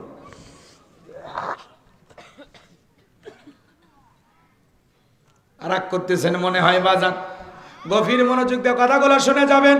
আমি গুনাহগার যে কথা বলতে যাই বাজান, হাউজে কাউসারে পানি পান করতে গেলে কাজ করতে হবে 2টি। আল্লাহ যাদের হাত দিয়েছে 2টা আঙ্গুল তুলে বলেন তো কাজ করতে হবে কয়টি? 2টি। আরো জোরে, জোরে বলো না। 2টি কাজ কি আল্লাহ 2 নাম্বার আয়াতে বলেন? সবাই বলুন, ফাসল্লিলি রাব্বিকা ওয়ানহার। বলেন বলেন, ফাসল্লিলি রাব্বিকা ওয়ানহার। 1 নাম্বার হলো ফাসল্লিলি রাব্বিকা, রবের উদ্দেশ্যে সালাত, নামাজ হবে একমাত্র কার জন্য? বলেন না, সালাতি ওয়া নুসুকি ওয়া মাহইয়ায়া ওয়া মামাতি লিল্লাহি রাব্বিল আলামিন। সূরা আনআম আয়াত নাম্বার 162। আল্লাহ তাআলা জানিয়ে দিলেন, নবীজি আপনি বলুন, আমার নামাজ, আমার কুরবানি, আমার জীবন, আমার মরণ লিল্লাহি রাব্বিল আলামিন, আসমান জমিনের প্রতিপালকের জন্য। তাহলে মুমিন জীবনের সব ইবাদত হবে একমাত্র আল্লাহ তাআলাকে রাজি খুশি করার জন্য। কথা বলেন ঠিক কিনা? তাহলে সালাত হবে কার জন্য? ফাসল্লি রাব্বিকা, রবের উদ্দেশ্যে সালাত। কথা বলা, হাল মুমিনুন আল্লাযীনা হুম ফি সালাতিহিম খাশিউন। আল্লাহ তাআলা বলেন, অবশ্যই মুমিনেরা সকল যারা নিজেদের সালাত বিনয়ের সহিত, নম্রতার সহিত, আল্লাহর ভয় নিয়ে আদায় করে। যখন সালাত আদায় করবে অন্তরে ভয় থাকতে হবে কার? ইয়া আইয়ুহাল্লাযীনা আমানুত্তাকুল্লাহ, হে ঈমানদারগণ আমি আল্লাহকে ভয় করো, হাক্কা তুকাতিহি, ভয় করার মতো ভয় করো। ফাসল্লিলি রাব্বিকা, রবের উদ্দেশ্যে সালাত, নামাজ হবে একমাত্র আল্লাহর নৈকট্য লাভের আশায়, আল্লাহকে রাজি খুশি করার আশায়। আর আপনি 2 মিনিটে 2 রাকাত, 4 মিনিটে 4 রাকাত, 4G 5G গতির নামাজ দিয়ে আল্লাহ পাবেন। জহরের 4 রাকাত সুন্নত, ইমাম আর মুসল্লি একসাথে নিয়ত বেঁধেছে, ইমামের 2 রাকাত হওয়ার আগে মুসল্লি 4 রাকাত শেষ। হুজুর জিজ্ঞাসা করছে, সালমিয়া আমার 2 রাকাত হয় না আর আপনার 4 রাকাত। বলে, হুজুর আপনাদের চর্চা কম আছে না? নাই। ফাসল্লিলি রাব্বিকা, রবের উদ্দেশ্যে সালাত। আল্লাহ বলেন, ফালিয়াবুদু রাব্ব হাযাল বাইত আল্লাযী আত'আমাহুম মিন জু ওয়া আমানাহুম মিন খাউফ। আল্লাহ বলেন, এই ঘরের মালিকের ইবাদত করো, এই ঘরের মালিকের ইবাদত করে। ইবাদত যদি ইবাদতের মতো হয়, বান্দা 5 ওয়াক্ত সালাতে মাথা নত করে আমি আল্লাহকে যদি সিজদা দিতে পারো, আমি আল্লাহর ইবাদত বন্দুকে যদি সঠিকভাবে করতে পারো, বান্দা তোর নামাজ যদি নামাজের মতো হয়, আমি আল্লাহ তোদেরকে 2টা জিনিস দেব। 1 নাম্বার, তোদের কোনো রিজিকের টেনশন করা লাগবে না। আল্লাযী আত'আমাহুম মিন জু, 1 নাম্বার রিজিকের ব্যবস্থা করবে কে? আল্লাহ। জোরে বলেন কে? রিজিক দেওয়ার মালিক কে? উত্তরপাড়া রাজ্জাক, ওইটা তো আব্দুর রাজ্জাক, আবদাস গোলাম বান্দা। রাজ্জাক কে? কথা কয় না কে? আপনাদের এলাকায় একটা প্রাণী বের হয়, কুহু কইয়া চিল্লায়, ওর নাম কি? শিয়াল পণ্ডিত। ওর নামে কি সাফায়ে মুরগির হোটেল আছে? আর কথা নাই, শিয়াল পণ্ডিত আছে না? মুরগির হোটেল আছে, ব্যাংকের অ্যাকাউন্টে ওর নামে টাকা জমানো আছে, ওরে খাওয়ায় কে? একটা শিয়ালকে যদি আল্লাহ খাওয়ায়, আমারে খাওয়াবে না? কথা কয় না, অনেকের সন্দেহ আছে। আমার আলোচনা কি খারাপ লাগে? এই যে মূল তাফসিরে গেছি আমরা, মূল তাফসিরে আপনারা বুঝতেছেন না তো? কাহিনী বললাম চমৎকার লাগে, কাহিনী ছেড়ে দিলেও আর মজা লাগে না। কাহিনী তো আমি এই সূরা প্রসঙ্গে বলেছি, এই সূরের সাথে যেটা যায়। বিরক্ত হচ্ছেন? যদি বলেন বিরক্ত হচ্ছেন তাহলে দোয়া করে দিই, তাহলে তাকবীর দেন, লিল্লাহি তাকবীর। আরে যুবকেরা কি একটা দুইটা পর্যন্ত আবেগ গেল, ফুস ফুস পেশাব বলে লাগছে। কোন যুবক এই পেশাব করার জন্য 1-1.5 ঘন্টার মধ্যে যদি ওঠে, বুঝে নেবেন ওই যুবক সুস্থ না অসুস্থ। মেয়ে পরিবানা রাখবেন, তাও এরকম ছেলের সাথে বিয়ে দেবেন না, কারণ ওই বউ রাখার ছেলে নাই। একটা হিজড়াও যা, ওই ছেলেও তাই। পুরুষের বলে পেশাব লাগবে, পেশাব লাগবে চাঁপায় নবাবগঞ্জ, পেশাব করবি যা কোন জায়গা জানে? নীলফামারী, সৈয়দপুর। ওটা হলো পুরুষ। রাগ করেন নাকি আপনারা? মন খারাপ করবেন না আমার ভাইয়েরা, বিশ্বাস করেন বাজান, গুনাহগারের কথাগুলো দিল দিয়ে কথাগুলো শুনলে ভালো লাগবে। একটা পাখি সকালবেলা খালি পেটে নির থেকে বের হয়ে যায়, সন্ধ্যাবেলায় পাখির পেটটা ভরে বাসায় ফেরত আসার ব্যবস্থা করে দেয় কে? আল্লাহ যদি পাখিকে খাওয়ায়, শিয়ালকে খাওয়ায়, আমরা হলাম কি? কুনতুম খায়রা উম্মাতিন উখরিজাত লিন-নাস, তোমাদেরকে উত্তম জাতি বানাইলাম, ভিআইপি বানাইলাম। আমার আল্লাহ ডেকে বলে, গোলাম তোদের জন্য আমি আল্লাহ রিজিকের ব্যবস্থা করব। ওয়া মা মিন দাব্বাতিন ফিল আরদি ইল্লা আলাল্লাহি রিজকুহা। সূরা হুদের ভিতর আল্লাহ পাক জানিয়ে দিলেন, এই পৃথিবীর জমিনে এমন কোন বিচরণশীল প্রাণী নাই যার রিজিকের ব্যবস্থা আমি আল্লাহ আসমান থেকে করি না। ওই আটলান্টিক মহাসমুদ্রের 33,000 ফিট গভীরতল পানি নিচে থাকা ছোট্ট একটা প্রাণী, তার রিজিকের ব্যবস্থাও আমি আল্লাহ আসমান থেকে করি। বলুন সুবহানাল্লাহ। তাহলে বলেন তো বাজান, রিজিক দেওয়ার একমাত্র মালিক কে? আর একটু জোরে বলেন কে?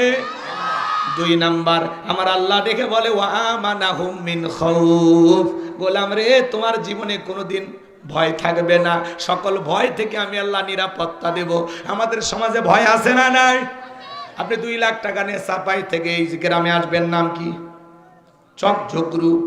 এই গ্রামে আসবেন, রাত 2টা বাজে, মনে মনে ভাবতেছেন, আল্লাহ টাকা নিয়ে বাড়ি পর্যন্ত যাইতে পারবো নাকি ছিনতাইকারী কবলে পড়ে টাকা যান 2টা হারাবো? ভয় আছে না নাই? জোরে বলেন, ভয় আছে না নাই? পথে ঘাটে চুরি, দিন দুপুরে ডাকাতি, ফ্লাইওভারে আব্দুল্লাহপুরে দেখলেন না চাকুনিয়া দিনের বেলায় ছিনতাই করতেছে। এই সমাজে চুরি, দুর্নীতি, টেন্ডারবাজি, সাদাবাজি, খুন, ধর্ষণ বন্ধ হবে সেই দিন। আল্লাহর কোরআন দিয়া ওই সমস্ত বেয়াদবদের বিচার করা হবে যেই দিন। আল্লাহর আইন দিয়ে বিচার না করা পর্যন্ত এই সমাজে চুরি বন্ধ হবে। কিন্তু কে শোনে কার কথা? আজও গেল না মনের ব্যথা। এখন উচিত কথা যদি কই, পিঠের ওপর দেয়া যে বিময়, এ আনন্দে কিছু লোক কিনা খাবে বগুড়ার স্পেশাল দই। যত 10 নন্দ গস, 70টা বললে 10, করলে অন্যায়ের প্রতিবাদ, নামটা হবে তোমার মৌলবাদ, নামটা হবে তোমার জঙ্গিবাদ। কে আল্লাহর আইন চালু করবে? সরিষাই তো ভূত। নেতা যদি আল্লাহর আইন চালু করে, আল্লাহ আজ থেকে 1500 বছর আগে আইন দিয়েছে কিভাবে চুরি বন্ধ করা যায়। চোর যদি চুরি করে, আল্লাহ কি বলেছেন? ওয়াসারিকু ওয়াসারিকাতু ফাকতাউ আইদিয়াহুমা জাযাআম বিমা কাসাবা নাকালাম মিনাল্লাহ। আল্লাহ তাআলা 1500 বছর আগে সূরা মাইদার 38 নম্বর আয়াতে আইন দিয়েছেন, চোর পুরুষ হোক আর নারী হোক, যদি চুরি করে অপরাধ প্রমাণিত হয়, আল্লাহর বিধান, আল্লাহর ফয়সালা, চোরের ডান হাতের কবজি কেটে দাও। একটা চোরের হাত কেটে সোশ্যাল মিডিয়াতে যদি প্রচার করতে পারতাম, বাংলাদেশের সমস্ত চোরেরা তওবা করে আল্লাহর ওলি হয়ে যেত।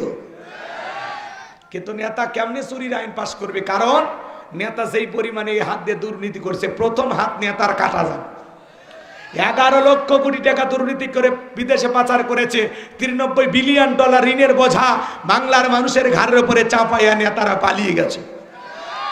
সেদিন একজন গুজব ছড়াইছে যে ইউনূস সাহেব পালাইছে, সেনাবাহিনীর হাতে ক্ষমতা আসতেছে, ছেলেপেলে রেডি হ, সামনে আমরা যারা কয়েকদিন আগে ক্ষমতার থেকে হারিয়েছি আবার আমাদের বিজয় আসবে, আবারও নাকি ওনার নেত্রী আসতেছে। ইউনূস পালাইছে? বলেন ইউনূস সরকার কি পালাইছে? কি গুজব! বর্তমানে পৃথিবীর সবচাইতে যেই দেশ থেকে বেশি গুজব ছড়ানো হয় ওই দেশের নাম হলো ভারত। পাশাপাশি থাকার কারণে আমরা কোনো অংশে কম না, কথা কয় না। কিছু গুজব লিক বের হয়েছে, ওরা বলে ইউনূস সরকার পালাইছে, উপদেষ্টারা পালাইছে। তো পালাইছে, আপনারা আসেন, বসেন, আবারও আসেন, সমস্যা কি?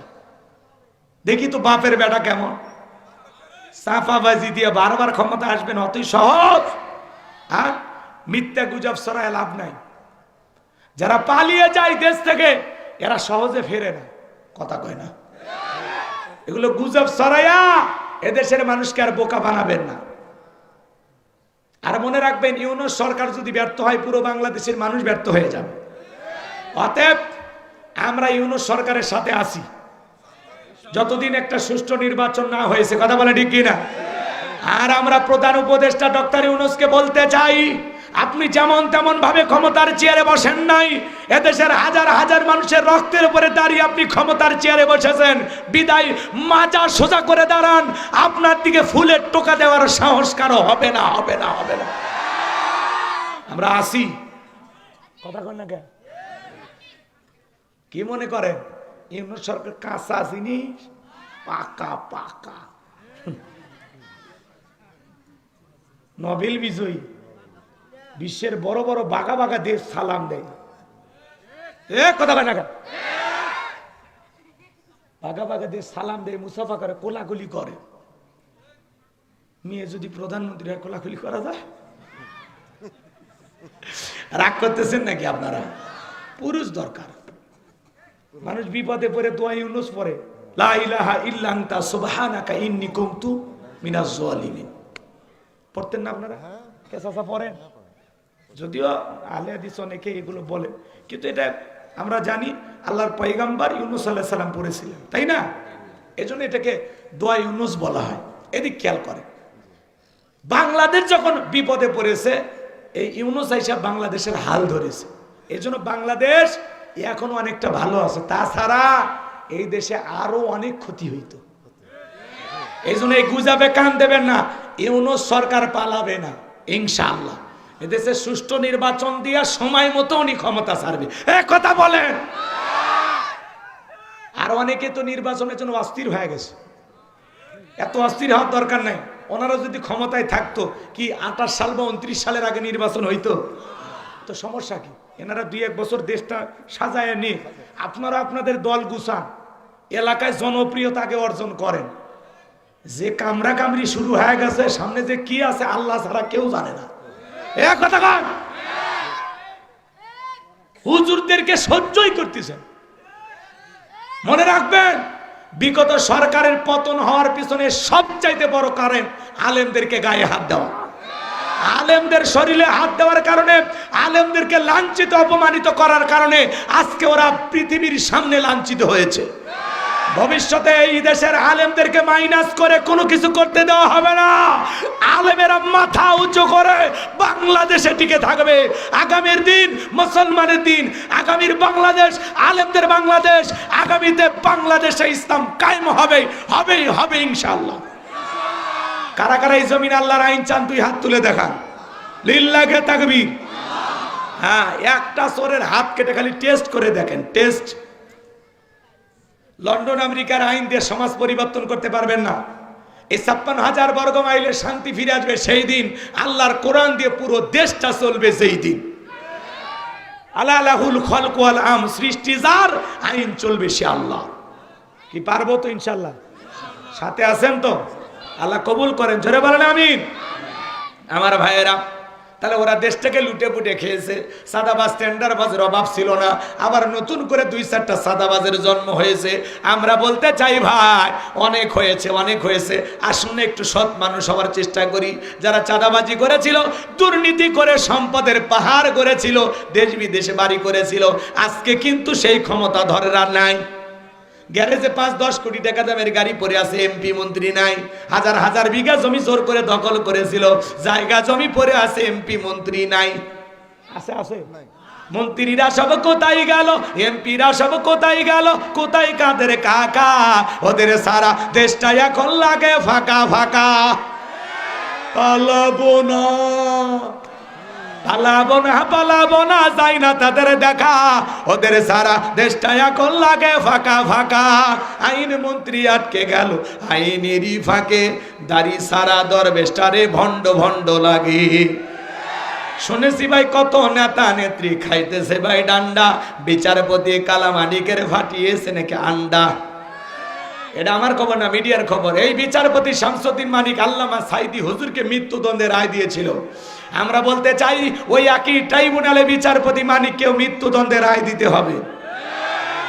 এই বিচারপতি মানিক বিচারকের নামে বিগত সরকারে 5 গোলাম ছিল। আল্লাহ কলার পাতায় শোয়া রাখছে। আলেমদের বিরুদ্ধে তালিকা করেছিল 116 জনের, আমার রোল নাম্বার ছিল 23। আল্লাহ উল্টো আরেই করছে সাইজ। কথা ঠিক আছে? ফলকের ঝলক গেল, ফলকের ঝলক গেল, থামিয়ে নেটের চাকা, ওদের সারা দেশটা এখন লাগে ফাঁকা ফাঁকা। কোথায় গেল সংসদেতে মমতাজের গান, কোথায় গেল হযরত বলা স্বামী ওসমান? 70 রাকাত তাহাজ্জুদ পড়তো, বীরের পর আল্লাহর ওলি দাবি করতে 41 সাল পর্যন্ত টিকে থাকার স্বপ্ন দেখেছিল।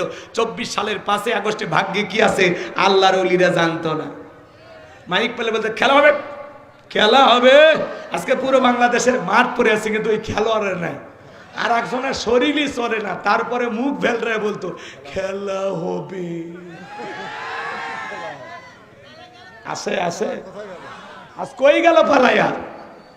চেহারা খুঁজে পাওয়া যাচ্ছে, মোবাইলে নেটওয়ার্কই পাওয়া যাচ্ছে। রাগ করেন মনে হয় আমার ভাইয়েরা। এজন্য সমাজে চুরি দুর্নীতি বন্ধ হবে সেই দিন, আল্লাহর কোরআন দিয়ে জমিনটা চলবে যেই দিন। কথা বলেন ঠিক কিনা আমার ভাইয়েরা? আল্লাহ বলেন তাহলে নামাজের মতো আদায় করলে রিজেকের ব্যবস্থা করবেন আল্লাহ, সকল ভয় থেকে নিরাপত্তাও দিবেন আল্লাহ। বলুন সুবহানাল্লাহ। এই জন্য আল্লাহ বলেন ফাসাল্লি লিরাব্বিকা ওয়ানহার। 1 নাম্বার হলো রবের উদ্দেশ্যে সালাত আদায় করা লাগবে। নামাজ হবে একমাত্র কার জন্য? আরেকটু জোরে বলেন কার জন্য? আল্লাহ তাআলাকে রাজি খুশি করার জন্য 5 ওয়াক্ত সালাত কারা কারা মসজিদে গিয়ে আদায় করবেন হাত তুলে দেখান। আল্লাহ আমাদের সবাইকে 5 ওয়াক্ত নামাজি বানায় দেন। জোরে বলেন আমিন। আরেকটু জোরে বলেন আমিন। হাত নামান। শুধু মসজিদটা সুন্দর করলে হবে না, ওই মসজিদে যারা সালাত আদায় করবে তাদের অন্তরটাও সুন্দর হওয়ার দরকার আছে না নাই? বাংলাদেশে জুমার নামাজের জন্য মসজিদ ভাঙে 2 তলা 3 তলা করা হয়, আর ফজরের নামাজের সময় এক কাতারে মুসল্লিও পাওয়া যায় না। এমন মসজিদ আছে মুয়াজ্জিম একাই আজান দিয়ে একাই নামাজ পড়ে, একজন মুসল্লিও নাই। এক হাজী সাহেব বিয়ে বাড়িতে বেড়াতে গেছে, যায়া আজান হচ্ছে ফজরের, আল্লাহু আকবার আল্লাহু আকবার। আজান শোনার পরে বলতেছে বিয়ে আমি 3 বার হজ করছি, ত্রিপল হাজি, জামাত ছাড়া নামাজ পড়ি না। মসজিদটা কোন দিকে দেখায় দেন? বলতেছে বিয়ে সামনে যা ডানে, ডানে যা সোজা, সোজা যায় বাম সাইডে। কথা তো ওই অনুযায়ী গেছে, যা থেকে মসজিদের গেটে তালা, কিন্তু আজান হচ্ছে, আজান হচ্ছে। চিন্তা করে আজান হয়, গেটে তালা, ব্যাপার কি? এদিক ওদিক তাকায়, দেখে মসজিদের সাথে ছোট্ট একটা মুয়াজ্জিমের ঘর। জানালা দিয়ে তাকায় দেখে হুজুর যে শীত ল্যাপের ভিতরে শুয়ে থেকে আজান দিচ্ছে। আজান শেষ হওয়ার পরে জিজ্ঞাসা করছে হুজুর ল্যাপের ভিতরে শুয়ে থাকে কামটা সারলেন? তখন বলতেছে ভাই আপনি কি মানুষ না ফেরেশতা সেটাকে বলেন। তখন বলতেছে আমি মানুষ, ফেরেশতা না, আমার বিয়ে বাড়ি আমি বেড়াইতে আসছি। তখন বলতেছে ভাই এই গ্রামে ফজরের নামাজের সময় একজনও মসজিদে আসেন, এই জন্য আজকে শরীরটা খুবই খারাপ, শুয়ে থেকে কাম সারছি। অতএব আপনি যা দেখছেন ভুলে যান। কথা কয় নাকি? এই হলো আমাদের মসজিদের অবস্থা। বিশ্বনবীর জামানায় ফজরের নামাজের সময় মসজিদ কানায় কানায় পূর্ণ, আর জুমার সালাতের সময়ও কানায় কানায় পূর্ণ। কথা কন না কে? যারা 5 ওয়াক্ত সালাত আদায় করে এরা হলো 5 মুসল্লি, নির্ভেজাল খাঁটি মুমিন। সুবহানাল্লাহ কোন? 7 দিন পরে পরে জুমার নামাজ পড়তে যায় যারা, লাইফ সাপোর্টে বেঁচে থাকা মুসলমান তারা 7 দিন পরে কি পড়ে? জুমা। জুমা মসজিদে যা টাইসে ধুলে খোঁজে, হুজুর বেতনটা হালাল করেন। কি ধুলে খাচ্ছেন আর বয়লার মতো মোটা হচ্ছেন, শব্দ হুজুরের। হুজুর একলাই মসজিদ পরিষ্কার করবে কেন? তোমার দায়িত্ব নাই? মসজিদের ধুলেগুলো পরিষ্কার করো, আল্লাহ তোর অন্তরে ধুলে ময়লা পরিষ্কার করে দেবে। কথা কান। জুমার 2 রাকাত সালাম ফিরাইতে দেরি, মসজিদের বাইরে পা রাখতে দেরি নেই। বাকি সুন্নত পড়ার দরকার নেই। অবশ্য অনেকে বাড়িতে যায় বউক সাথে নিয়ে জামাত করে পড়ে।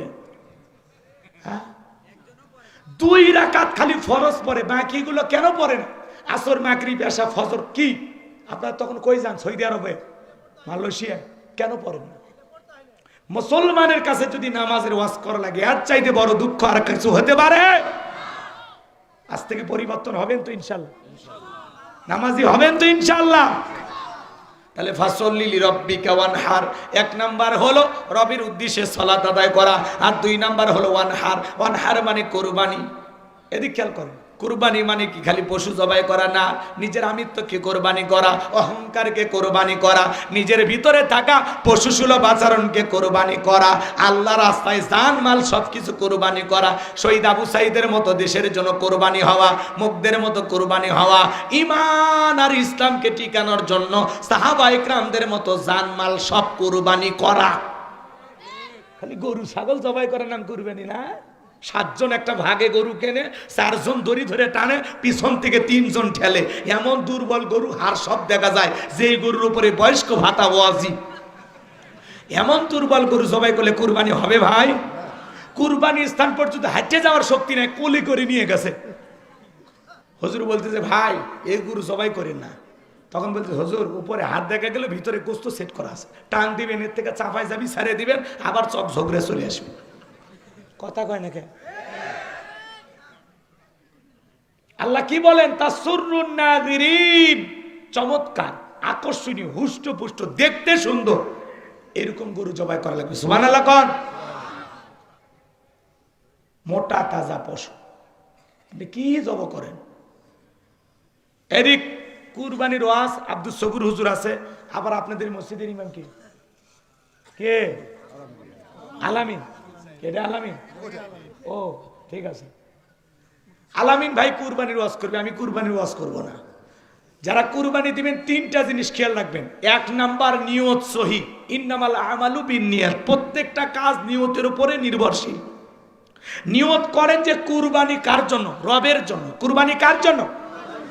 ইসমাইল যেমন কুরবানি হয়েছিলেন আল্লাহর জন্য, হযরত ইব্রাহিম যেমন আল্লাহকে খুশি করার জন্য ছেলেকে কুরবানি করতে রাজি হয়েছিলেন, মা হাজেরাও যেমন রাজি হয়েছিলেন, এইরকম রাজি হওয়া লাগবে। কথা কয় না? অনেকে বলে কুরবানি না দিলে ছেলে মেয়ে মানুষের গোস্তের দিকে তাকায় থাকবে। এই কষ্ট আমার সহ্য হবে না হুজুর, আমি কিস্তি তুলে হলেও কুরবানি দেব। দেন গে, দেন গে, দেন গে, যান যান দেন। আপনার কুরবানি হবে না। সামর্থ্য আছে কুরবানি দাও, সামর্থ্য নাই কিস্তি তুলে সুদের টাকা নিয়ে কুরবানি দিলে হবে না দাদা, হবে না। হুজুর হবে না, হুজুর সুদ ঘুষের টাকা দিতে হয় না, না? তাহলে শুড বি হালাল। 2 নাম্বার আপনার ইনকামটা বৈধ হলে, হালাল ইনকাম, হালাল উপার্জনের টাকা থেকে কুরবানি দেওয়া লাগবে। সুদের টাকা, ঘুষের টাকা, হারাম অবৈধ ইনকামের টাকা দিয়া কুরবানি দিলে হবে না। আল্লাহ পবিত্র, তিনি পবিত্র বস্তুকেই ভালোবাসেন, বলুন সুবহানাল্লাহ। 3 নাম্বার ফাসল্লি লিরাব্বিকা ওয়ানহার, আগে সালাত আদায় করো রবের জন্য, এরপরে কুরবানিটাও করো রবের জন্য। আগে নামাজ পড়ো, তারপরে কুরবানি করো। কথা কয়? সকাল 9টায় গরুর দড়ি ধরে বসে আছে, ফজরও নাই, ঈদের নামাজও নাই। আবার হুজুর নামাজ পড়ে, হুজুর এত দেরি হলো, আমি যাইতে পারিনি হুজুর, খুব চেষ্টা করছিলাম, ঘুম ভাঙে না, একটু দেন, তাড়াতাড়ি দেন হুজুর, তাড়াতাড়ি জব করে দেন, অনেক কাজ আছে। কি বলেন? এই যে কোনো কাজে তাড়াহুড়া কারা করে? যারা ওই কাজ করে না। উদ্দেশ্য হলো কি? নিজে খাবে, মানুষকে দেখাবে, এই জন্য কাজ করা। কথা কয় না? লোক দেখানো নামাজি আছে না, নতুন বিয়ে করছে, শ্বশুর বাড়িতে গেছে, চিন্তা করে প্রথম আইলাম শ্বশুর বাড়ি, নামাজটা না পড়লে না বদনাম হবে, অতএব যাই। কথা কয় না?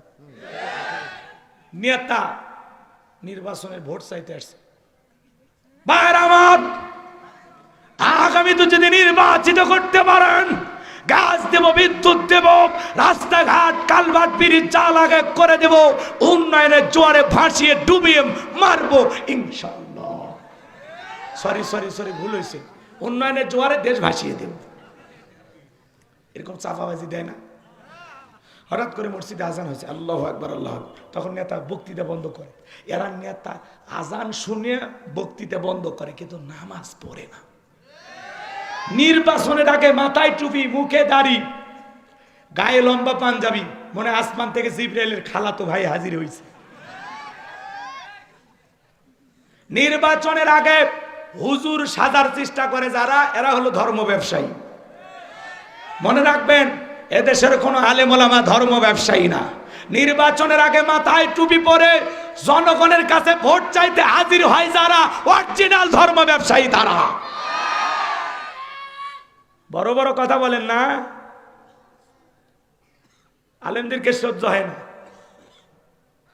কোরআনের সাথে রাজনীতির কোনো সম্পর্ক নাই। যারা এই কথা বলবে আসলে কোরআনের সাথে তাদেরই সম্পর্ক নাই। নবী 10 বছর কি দিয়ে চালাইছে? বাংলাদেশের সংবিধান দিয়া। কার সংবিধান দিয়া? আল্লাহর কোরআনের সংবিধান দিয়ে। হযরত আবু বকর কি দিয়ে চালাইছে 2 বছর? এক কথা কর না কেন? হযরত উমর 10 বছর কি দিয়ে চালাইছে? ওসমান 6 বছর কি দিয়ে চালাইছে? আলী কি দিয়ে চালাইছে? হযরত মুআবিয়া রাদিয়াল্লাহু তাআলা কি দিয়ে চালাইছে? হাজদেবে তোর জায়গা বানা না। আল্লাহ বলেন তিবিয়ান লিকুল্লি শাই, মানব জীবন পরিচালনা করার জন্য রান্নাঘর থেকে পার্লামেন্ট পর্যন্ত যত নিয়ম নীতি দরকার দিয়েছেন বিশ্ব সরকার। আপনি মানেন না সেটা ভিন্ন কথা, অস্বীকার করবেন না, ঈমান থাকবে না। এ কথা বলেন না কেন? বড় বড় কথা, বাপরে বাপ। এই স্বাধীনতায় যে বুলি খুলছে তো এক একজনা, একেবারে ভাবে কোমর বেঁধে লেগে গেছে। ওনারা বলতেছে কেউ কেউ এমন অবস্থা মানে আমাদেরকে গিলে খাবে। আমরা বলবো ভাই পরিবর্তন হন, আমরা আপনাদেরই বন্ধু, আপনাদেরই ভাই, মিলেমিশে থাকতে চাই, নতুন বাংলাদেশ গড়তে চাই। বোঝেন নাই? এমন বাংলাদেশ গড়ব যেখানে মারামারি থাকবে না, হিংসা থাকবে না, চেন্ডাবাজি চাঁদাবাজি থাকবে না, একটা শান্তির বাংলাদেশ। যদি আবারও চাঁদাবাজি টেন্ডারবাজি হয় তাহলে শহীদদের রক্তের সাথে বেঈমানি করা হবে। শহীদ যারা হয়েছেন তাদের আত্মা কষ্ট পাবে। আর চাই না চাঁদাবাজির দেশ। কি বলেন? রাত অনেক হয়েছে, কষ্ট হচ্ছে আপনাদের না বাজান? বিরক্ত হয়েছেন? তাহলে কুরবানি কার জন্য? পারবেন তো ইনশাআল্লাহ? তাহলে নামাজ কার জন্য? তাহলে ফসল্লি লিরাব্বিকা ওয়ানহার, আগে সালাত আদায় করো, এরপরে কুরবানি করো। তাহলে কুরবানিটা হবে কার জন্য? নামাজি হয়ে কুরবানি দিবেন, বেনামাজি হয়ে না, নামাজি হয়ে, মনে যেন থাকে। 3 নাম্বার, ইন্না শানিয়া কাহুয়াল আবতার। আল্লাহু আকবার। আমার আল্লাহ ডেকে বলে, নবী যারা আপনাকে লেস কাটার এই বংশ বলে আপনি মন খারাপ করবেন না গো নবী, মনের মধ্যে কষ্ট পাবেন না গো নবী। ও নবী, আপনার ছেলে সন্তানগুলোকে আমি আল্লাহ কেড়ে নিয়েছি, আপনি কষ্ট মনের মধ্যে নেবেন না।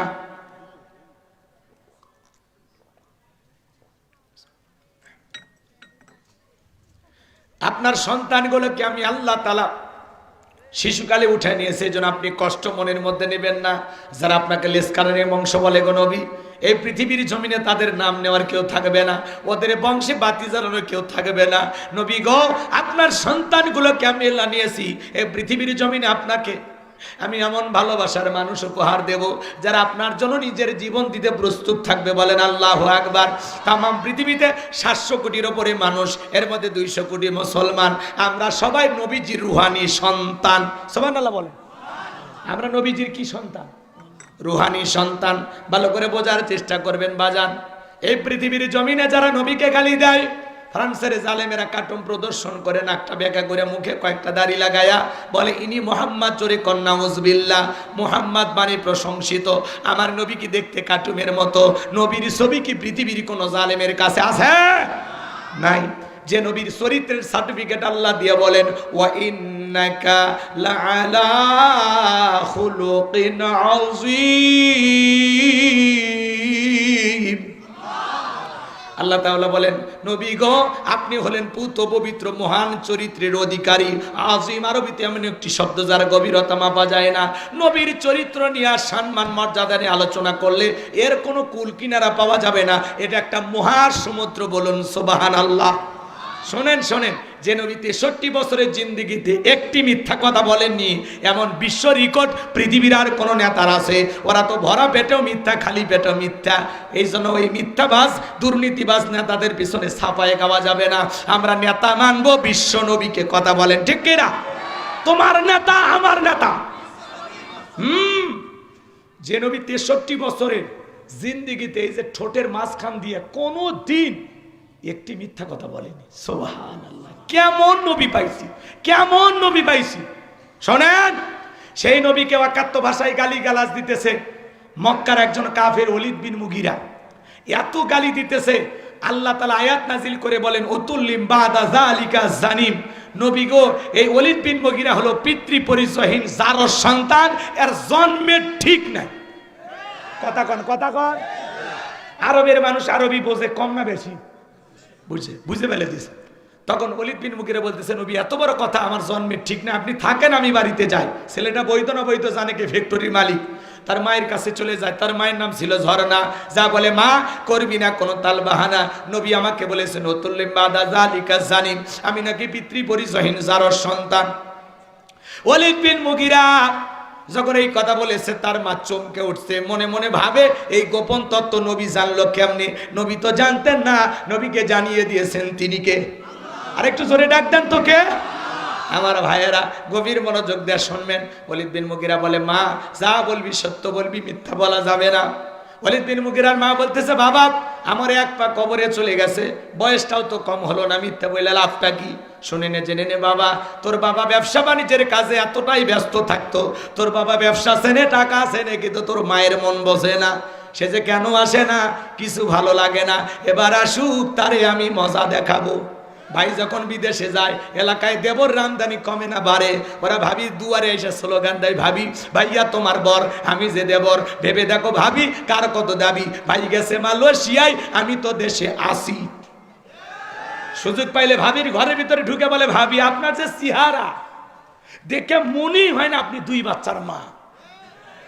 ভাবি তো খুশিতে গুলগুলে এই কথা এনজয় করছে। ভাবি বলতেছে তুমি শুধু এই কথা বলো, তোমার ভাই তো কিছুই বলে না। কয় ভাইয়ের কি সেই চোখ আছে? কথা কয় না কেন? ভাবি তো ডিজিটাল, ভাবি এগুলো উল্টা পাল্টা শুনে খুশি হয়, কিন্তু ভাবির অন্তরে যদি আল্লাহর ভয় থাকতো, ভাবি যদি নেককার আবেদা সালেহা মুমিনা আমেনা হইতো, সুন্দর করে ডেকে বলতো কুল্লিল মুমিনিনা ইয়াকুদ্দুনা মিন আবসারিহিম। আল্লাহ বলেছেন মুমিন পুরুষের দৃষ্টি থাকবে নিচের দিকে, আমাকে দেখার অধিকার তোর ভাইয়ের আছে, তোর যেন আমাকে দেখা জায়েজ নাই, ঘর থেকে বের হয়ে যা। কথা বল। মা বোন যারা ওয়াজ শুনতেছেন, মা 2টা পুরুষ হতে 2 কিলোমিটার দূরে থাকবেন। একটা দেবর আর একটা দুলে ভাই, এরা হলো মৃত্যু তুল্য, বিষাক্ত সাপের চাইতেও ভয়ঙ্কর। এই 2টা পুরুষের দ্বারা মা বোনেরা বেশি নির্যাতনের শিকার, কিন্তু প্রকাশ করতে পারে না। কথা কয় না? আজকে যুব সমাজকে সবচাইতে বেশি নষ্ট করছে এই মোবাইল। কথা কয় না? মোবাইলের ওজন কম, কিন্তু মোবাইলের মাধ্যমে পাপের ওজন অনেক বেশি। সারা রাত ঘরের দরজা লাগাই একা একা কম্বলের ভিতরে, ল্যাপের ভিতরে কি চাচা বাটোমালা তো বুঝিচ্ছেন না, ওরা বোঝে। ওরা দুনিয়া শেষ করে ফেলে দিছে। কথা কয় না কেন? একেবারে মোবাইল দেখা শুরু করলে সিদরাতুল মুনতাহা পর্যন্ত পৌঁছে যায়। আছে না নাই? মা বাপ যখন দরজায় নক করে তোর ঘরে এত এখনো আলো জ্বলে কি করিস, তখন বলে বাংলাদেশের স্বাধীনতার যুদ্ধের জন্য পড়ার ভান কর। আবার যখন চলে যায় আবারও মোবাইল, এই মোবাইলের ওজন কম, কিন্তু মোবাইলের মাধ্যমে পাপের ওজনটা অনেক বেশি। এই জন্য অভিভাবক যারা আছেন, বিবাহের আগে ছেলে মেয়ের হাতে টাচ মোবাইল দিবেন না, দিলেও তো বাটন ফোন দিবেন। কথা কন নাকি আপনার? নষ্ট করছে কি আমি কি বলবো? দেশে মোবাইল আইছে, চিঠি বন্ধ হইয়াছে, দিওয়ানা বানাইছে, পোলা মাইয়ার মনের কথা ভাসে বাতাসে। না না বলাই ভালো। সবুজ ভাই বলবো, রাগ করবেন না তো? দেখো পোলা পানের মন মাদা ফেসবুকে এখন, মোবাইলে চ্যাটিং কইরা কাটায় সারাক্ষণ। এই মোবাইল পাইয়া দেখো মদনের মাইয়া, এই মোবাইল পাইয়া দেখো মদনের মাইয়া কি কাণ্ড ঘটাইছে, স্বামী সংসার রাইখা নাকি পালাইয়া গেছে। 2 বাচ্চার মা, 4 বাচ্চার মা পরকীয় প্রেম কইরা স্বামী সন্তান রাইখা আর একটা পুরুষের হাত ধরে পালিয়ে যায়। যে নারী সন্তান রেখে, স্বামী রেখে আর একটা ছেলের হাত ধরে পালিয়ে যেতে পারে, ওটা নারী না, ওটা পাশানি, ডাইনি, নারী জাতির কলঙ্ক, বিশ্বাসঘাতক মহিলা। এই নারী কেমনে পারলি স্বামী রেখা? বল না মা, ও বোন বলো না, কেমনে পারলা? বাড়ি জামালপুর চলে আসছে, সাফাই সাফাই চলে আসছে, তো বলতেছে মা তুমি এই গ্রামে, বলতেছে এই গ্রামের বল্টু কি করছে? মোবাইলে আমার সাথে কয়েক মাস ধরে প্রেম করেছে, আমরা স্বামী স্ত্রীর মতো হোটেলে। আমি আর বললাম না, বুঝে নেন, হাজার হলে লজ্জা আছে তো আমার। শোনেন তো এখন ঘটনা কি ঘটছে, আমাদের ভালোবাসা বাড়ার কারণে আমার পেটে এখন 6 মাস। কয় মাস? তখন তোমার কি দাবি? বলে বল্টু আমাকে বিবাহ করুক, আর যদি আমার এই সন্তানের স্বীকৃতি না দেয় আমি এই জায়গাতে আত্মহত্যা করে মরে যাব। এই নারী, তোর মরে যাওয়াই উচিত, তুই মরেই যা, তুই এমনিও জাহান্নামে যাবি, অমনিও যাবি। তবে হ্যাঁ, তওবা করলে আল্লাহ তো দয়া বেশি, মাফ করেও দিতে পারে। কথা কয় না কেন? যে নারী বিয়ের আগেই একটা ছেলের কাছে নিজের জীবনের সবচেয়ে দামি সম্পদটা দেয়, এই নারীর তখন আর দাম থাকে না। ও মা, নিজেকে এতটা সস্তা বানায় না মা, তোমার না অনেক দাম মা। ও মা, তোমার না অনেক মর্যাদা, তুমি না খাদিজা ফাতেমা আয়েশার উত্তরসূরি, তুমি না হাজেরার উত্তরসূরি। কেমনে পারলা মা, কেমনে পারলা? স্বামী আছে আর একটা ছেলের হাত ধরতে কেমনে পারলা? স্বামী বাদ দিয়ে আর একটা ছেলের দিকে নজর দিতে কেমনে পারলা মা? ও মা, দোষ কি শুধু নারীর, পুরুষের নাই? এক হাতে তালি বাজে। এই যুবক, তুমি একটা বিবাহিত নারীর দিকে তাকাইলা, মজা নিলা, সম্পর্ক করলা, তোমার বোনের সাথে তোমার দুলাভাই থাকা অবস্থা আর একটা ছেলে যদি এরকম কিছু করে মাইনে নিবা? তোমার স্ত্রীর সাথে যদি এমনটা করে মাইনে নিবা? কথা কয় না, তার মানে এরা কি ভালোবাসা ভাগ করে নেবেন নাকি? ওয়াজ বাদে দোয়া করে দিই। তোমার বোনের সাথে করলে মান্য নিবা না, তোমার স্ত্রীর সাথে এমনটা করলেও মানবা না, তোমার ফুফু খালার সাথে এমনটা করলে মানবা না। কথা কয়? তাহলে যেই নারীর সাথে তুমি অবৈধ পরকীয়ায় লিপ্ত, ওই নারীও কারো না কারো মা, কারো না কারো মেয়ে, কারো না কারো ফুফু, কারো না কারো মা, কারো না কারো খালা। কথা কর। তাহলে কেমনে পারলা? কত মেয়ে স্বামী পরিত্যক্তা, 2-3টা বাচ্চা আছে, যা বিয়ে করে, রিমেট বাচ্চা, সব আল্লাহ খুশি হবে। তা তো করবি না, স্বামী আছে, বাচ্চা আছে, ওইদিকে তোর নজর। বদমাইশ ছেলে কোথাকার, ভালো হয়ে যা। এ কথা কেন? চিনি না, আমি চিনি না, এরকম ছেলে চাপায় নাই। আমি জানি তো চাপাইয়ের ছেলেরা এক একটা আল্লাহর ওলি। আমি আপনাদের দোষ দেব না, ভারতে আছে, এই দেশে এগুলো নাই। আমি খামাখায় ওয়াজ করতেছি। আল্লাহ যেন এই পরকীয়া নামের গজব, অভিশাপ, আযাব থেকে এদেশের মানুষকে হেফাজত করেন। এটা চিল্লা বলেন আমিন। হাক করেন। ওদেশে টিকটক আসিয়া সব গেল বাসিয়া, ওদেশে টিকটক আসিয়া সব গেল বাসিয়া, সিদ্দিক সোরা নায়ক হইছে আইডি খুলিয়া, হিরো আলম নায়ক হইছে আইডি খুলিয়া। এই মোবাইলে হাই কি জাদু আছে ভাই, পোলা পান বুঝাছে, পড়ালেখা তুইলা রাখছে সপ্তম আকাশে। পড়াশোনা এখন মন বসে না, মন বসে না পড়ার টেবিলে, মন চলে জায়গায় কলা বাগানে না। আর জানা আল্লাহ তাআলা যেন যুবকদেরকে একটু হেদায়েত দান করেন। হে যুবক, তোদের পায়ে হাত দিয়ে অনুরোধ করি, সোনা তোদের পা দুটো আগায়া দে। বিয়ের আগে অবৈধ কোনো প্রেম ভালোবাসা করো না। যত ভালোবাসা সব হালাল স্ত্রীর জন্য, বৈধ সম্পর্ক। কথা কর। কোন কোন যুবক বিয়ে করনি হাত তুলে বলো। প্রেম করে বিয়ে করবা না, পিতা মাতার মনে কষ্ট দিয়ে বিয়ে করবা না। কোন কোন যুবক হাত তোলো। ওই এক চাচা হাত তুলছে। এই বয়সে রিস্ক নেই না, চাষিমা দেখলে কিন্তু বাড়ি ঢুকতে দেবে না। হাত নামান। 20 বছর বয়স হয়নি, বাড়িতে যাবো আব্বা উত্তর পাড়া লাখিকে আমি কথা দিয়েছি, রাজি দেখলে 1 শ্রাবণ না হলে 2 শ্রাবণ। পিতামাতা রাজি হয় না, পালিয়ে যা বিয়ে করে। এরকম সন্তান আছে না নাই? যারা পিতামাতার অবাধ্য হয়ে পালিয়ে যা বিয়ে করে, এরা দাম্পত্য জীবনে সুখী হতে পারবে? পিতামাতার পছন্দ করে বিয়ে দেবে যেখানে বরকত আছে। কথা কয় না কেন? মনে জান থাকে। এ যুবক, একা একা মাতবাড়ি করে বিয়ে করিস না, তোর ভালোবাসা আল্লাহ ভেঙে ফেলে দেবে। মুরব্বীদের দোয়া আছে, যেখানে বরকত আছে আল্লাহ যেন হেদায়েত দান করেন। জোরে বলেন আমিন। আমার ভাইয়েরা, ওলীদ বিন মুগীরার মা বলতেছে লম্বা হবে, আমি লম্বা করব না। মা বোনেরা যারা ওয়াজ শুনতেছেন, মা 4টে আমলে 8টা জান্নাতের দরজা খোলা। 1 নাম্বার 5 ওয়াক্ত নামাজ, 2 নাম্বার রমজান মাসে রোজা, 3 নাম্বার স্বামীর খেদমত, 4 নাম্বার হলো ফরজ পর্দা। এই 4টা যদি সঠিকভাবে মা বোনেরা আমল করতে পারে, 8টা জান্নাতের যে কোনো দরজা দিয়ে জান্নাতে প্রবেশ করবে। বলুন সুবহানাল্লাহ। ওলীদ বিন মুগীরার মা বলতেছে, বাবা ব্যবসা বাণিজ্যের কাজে তোর বাবা এতটাই ব্যস্ত থাকতো, তোর বাবা বাড়িতে আসতো না। আমার সোনার যৌবনের দিনগুলো চলে যায়, বালিশটা বুকে নিয়ে আমি কান্না করি। তোর বাবা টাকা আছে না, ব্যবসা আছে না, তোর মায়ের মন বোঝে না। এই জন্য বাড়ির আশেপাশে তোর চাচা ঘুরঘুর করতেছিল, তারে দিয়ে ভালোবাসা বিনিময় করেছিলাম, তার ফলে তোর জন্ম হয়েছে। নবী যে তথ্য দিয়েছে 100% সত্য। তোর বাপ তোকে জন্ম দেয়, নিজ দিয়েছে তোর চাচাই। ভালো করে বুঝে নেবেন বাজান।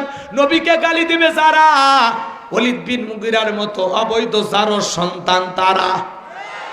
কথা বলেন না কেন? ফ্রান্সের এই কুলাঙ্গাররা কেন গালি দেয়, মাঝে মাঝে কেন কাটম প্রদর্শন করে? পৃথিবীর 228টা রাষ্ট্র নিয়ে গবেষণা করা হলো, এরা কেন গালি দেয়? গবেষণায় বের হয়ে আসছে বাজান, ফ্রান্সের মহিলারা বিয়ের আগে বাচ্চা জন্ম দেয়। কোন মহিলা যদি বিয়ের আগে বাচ্চা জন্ম দেয়, ওটা হালাল জাদা না কি জাদা? জোরে কম। এই জন্য ভাইয়েরা আমার, নবীকে গালি দেবে যারা, অবৈধ যার সন্তান তারা। তুমি আমারে গালি দাও, মাইনে নেব। আমার বাপকে গালি দাও, মাইনে নেব। আমার মারে গালি দাও, মাইনে নেব। আমার দলকে গালি দাও, মাইনে নেব। কিন্তু বিশ্ব নবী আমাদের কলিজার টুকরা নবী, নবীকে গালি দিবে যারা, ওই নাস্তিক বেঈমানের বুকের উপরে চয়রা জিহ্বা টান দিয়ে ছিঁড়ে কুকুরকে খাওয়াই দেব। নবীজির অপমান মেনে নেওয়া হবে না, হবে না। নবীর জন্য কারা কারা জীবন দিতে প্রস্তুত? হাত তুলে দেখা। নবীর জন্য জীবন দিতে রাজি আছেন তো ইনশাআল্লাহ? রাজি আছেন তো ইনশাআল্লাহ? হাত নামান। সত্যিকারী আশিক রাসূল হতে হবে। বিশ্ব নবীর অপমান সইবে না রে মুসলমান। আমার নবীকে কোন নাস্তিক বেঈমান গালি দিবে কুরুচিপূর্ণ ভাষা, ওই নাস্তিকের সার নাই। কথা কর। ভারতের যে কুলাঙ্গার গালি দিয়েছে, ওটাও যার সন্তান, ওইটাও বাস্টার্ড, ও জন্মের ঠিক নেই।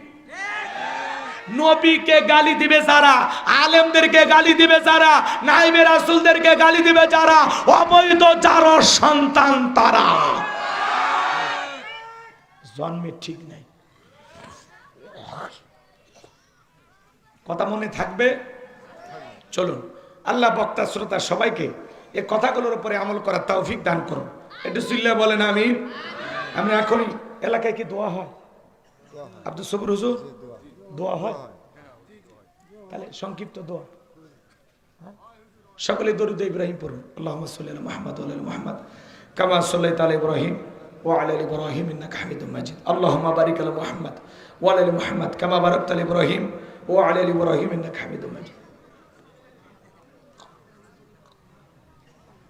শোনেন এ ভাই এই বসে এই যে সূরা কাউসারের তাফসীর করলাম আপনারা কি আলোচনা বুঝেছেন তাহলে হাউজে কাউসারের পানি পান করতে হলে দুইটি কাজ রবের জন্য সালাত রবের জন্য কুরবানি আর 3 নাম্বার সত্যিকারে আশিকে রাসূল হওয়া লাগবে নবীজির অপমান কোনো মতেই বরদাস্ত করা হবে না নবীর ইজ্জতকে টিকিয়ে রাখার জন্য জান দিতে প্রস্তুত থাকা লাগবে কথা কয় না আর দুইটি অপরাধ যারা হলো জালেমদের এদিকে খেয়াল করেন একটা বাদশা জুলুম করতেছে বা একটা জালেম জুলুম করতেছে এর পক্ষে যারা সাফাই গায় সাপোর্ট দেয় সহযোগিতা করে এই জালেম যারা এরা হাউজে কাউসারের পানি পাবে না কথা কয় না কেন আর 2 নাম্বার রাসূলের রেখে যাওয়া আদর্শ বাদ দিয়ে যারা নতুন করে বেদাত চালু করে নিজের মন গড়া ভাবে ইসলামকে উপস্থাপন করে কথা কি বোঝেন নাই রাগ করেন কোরআন সুন্নাহ বাদ দিয়া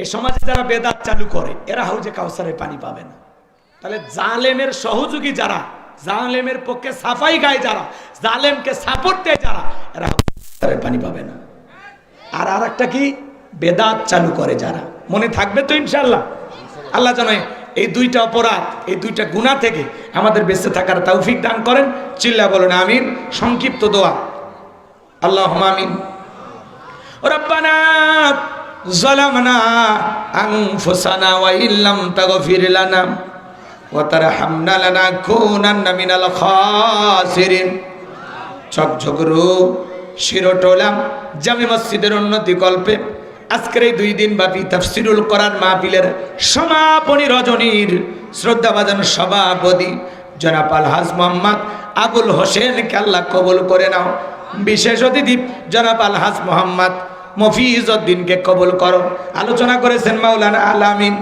মাওলানা মোহাম্মদ আশারুল ইসলাম কথা বলেছেন প্রিয় ভাই হযরত মাওলানা আব্দুস সবুর সাহেব আল্লাহ তোমার গোলামদের কণ্ঠ তুমি দিনের জন্য কবুল করে নাও আল্লাহ তাআলা আমরা যারা হাত তুলে ধরেছি আমাদের অনেকের মা নাই বাবা নাই ইতিম বানায় কবরে চলে গেছে জনম দুঃখিনী মায়ের কথাকে ভোলা যায় আদরের বাবার কথাকে ভোলা যায় যে মা 10 মাস 10 দিন গর্ভে ঠাই দিয়েছে প্রসবের যাতনা সহ্য করেছে 2-2.5 বছর বুকের দুধ পান করাইছে যে মা নিজে না খাইয়া আমাদের মুখে খাবার তুলে দিয়েছে ওই জনম দুঃখিনী মা হারিয়ে ফেলেছে যারা আল্লাহ এমন সন্তান হাত তুলে ধরেছে যে নিজের হাতে মারে কবরে শায়িত করেছে আল্লাহ আমাদের অনেকের বাবা নাই ইতিম বানায় কবরে চলে গেছে বাবার কথা আমরা কেমনে ভুলে যাব যেই বাবা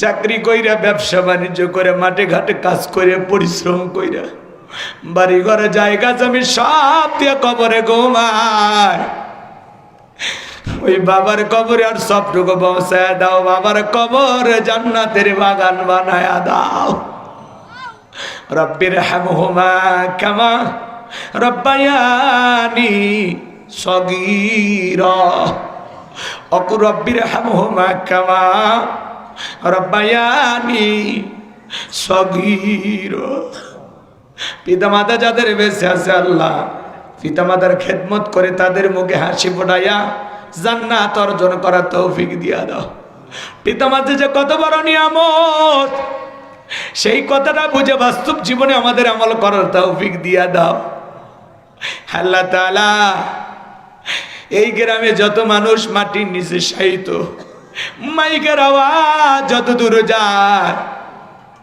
বাজারে পুকুর পারে মসজিদের আশেপাশে যত মানুষ কবরে শায়িত আল্লাহ সমস্ত কবরবাসীর কবরে আযাবগুলো মাফ করে দাও কবরগুলো জান্নাতের বাগান বানায়া দাও আমরা যারা হাত তুলে ধরেছি মালিক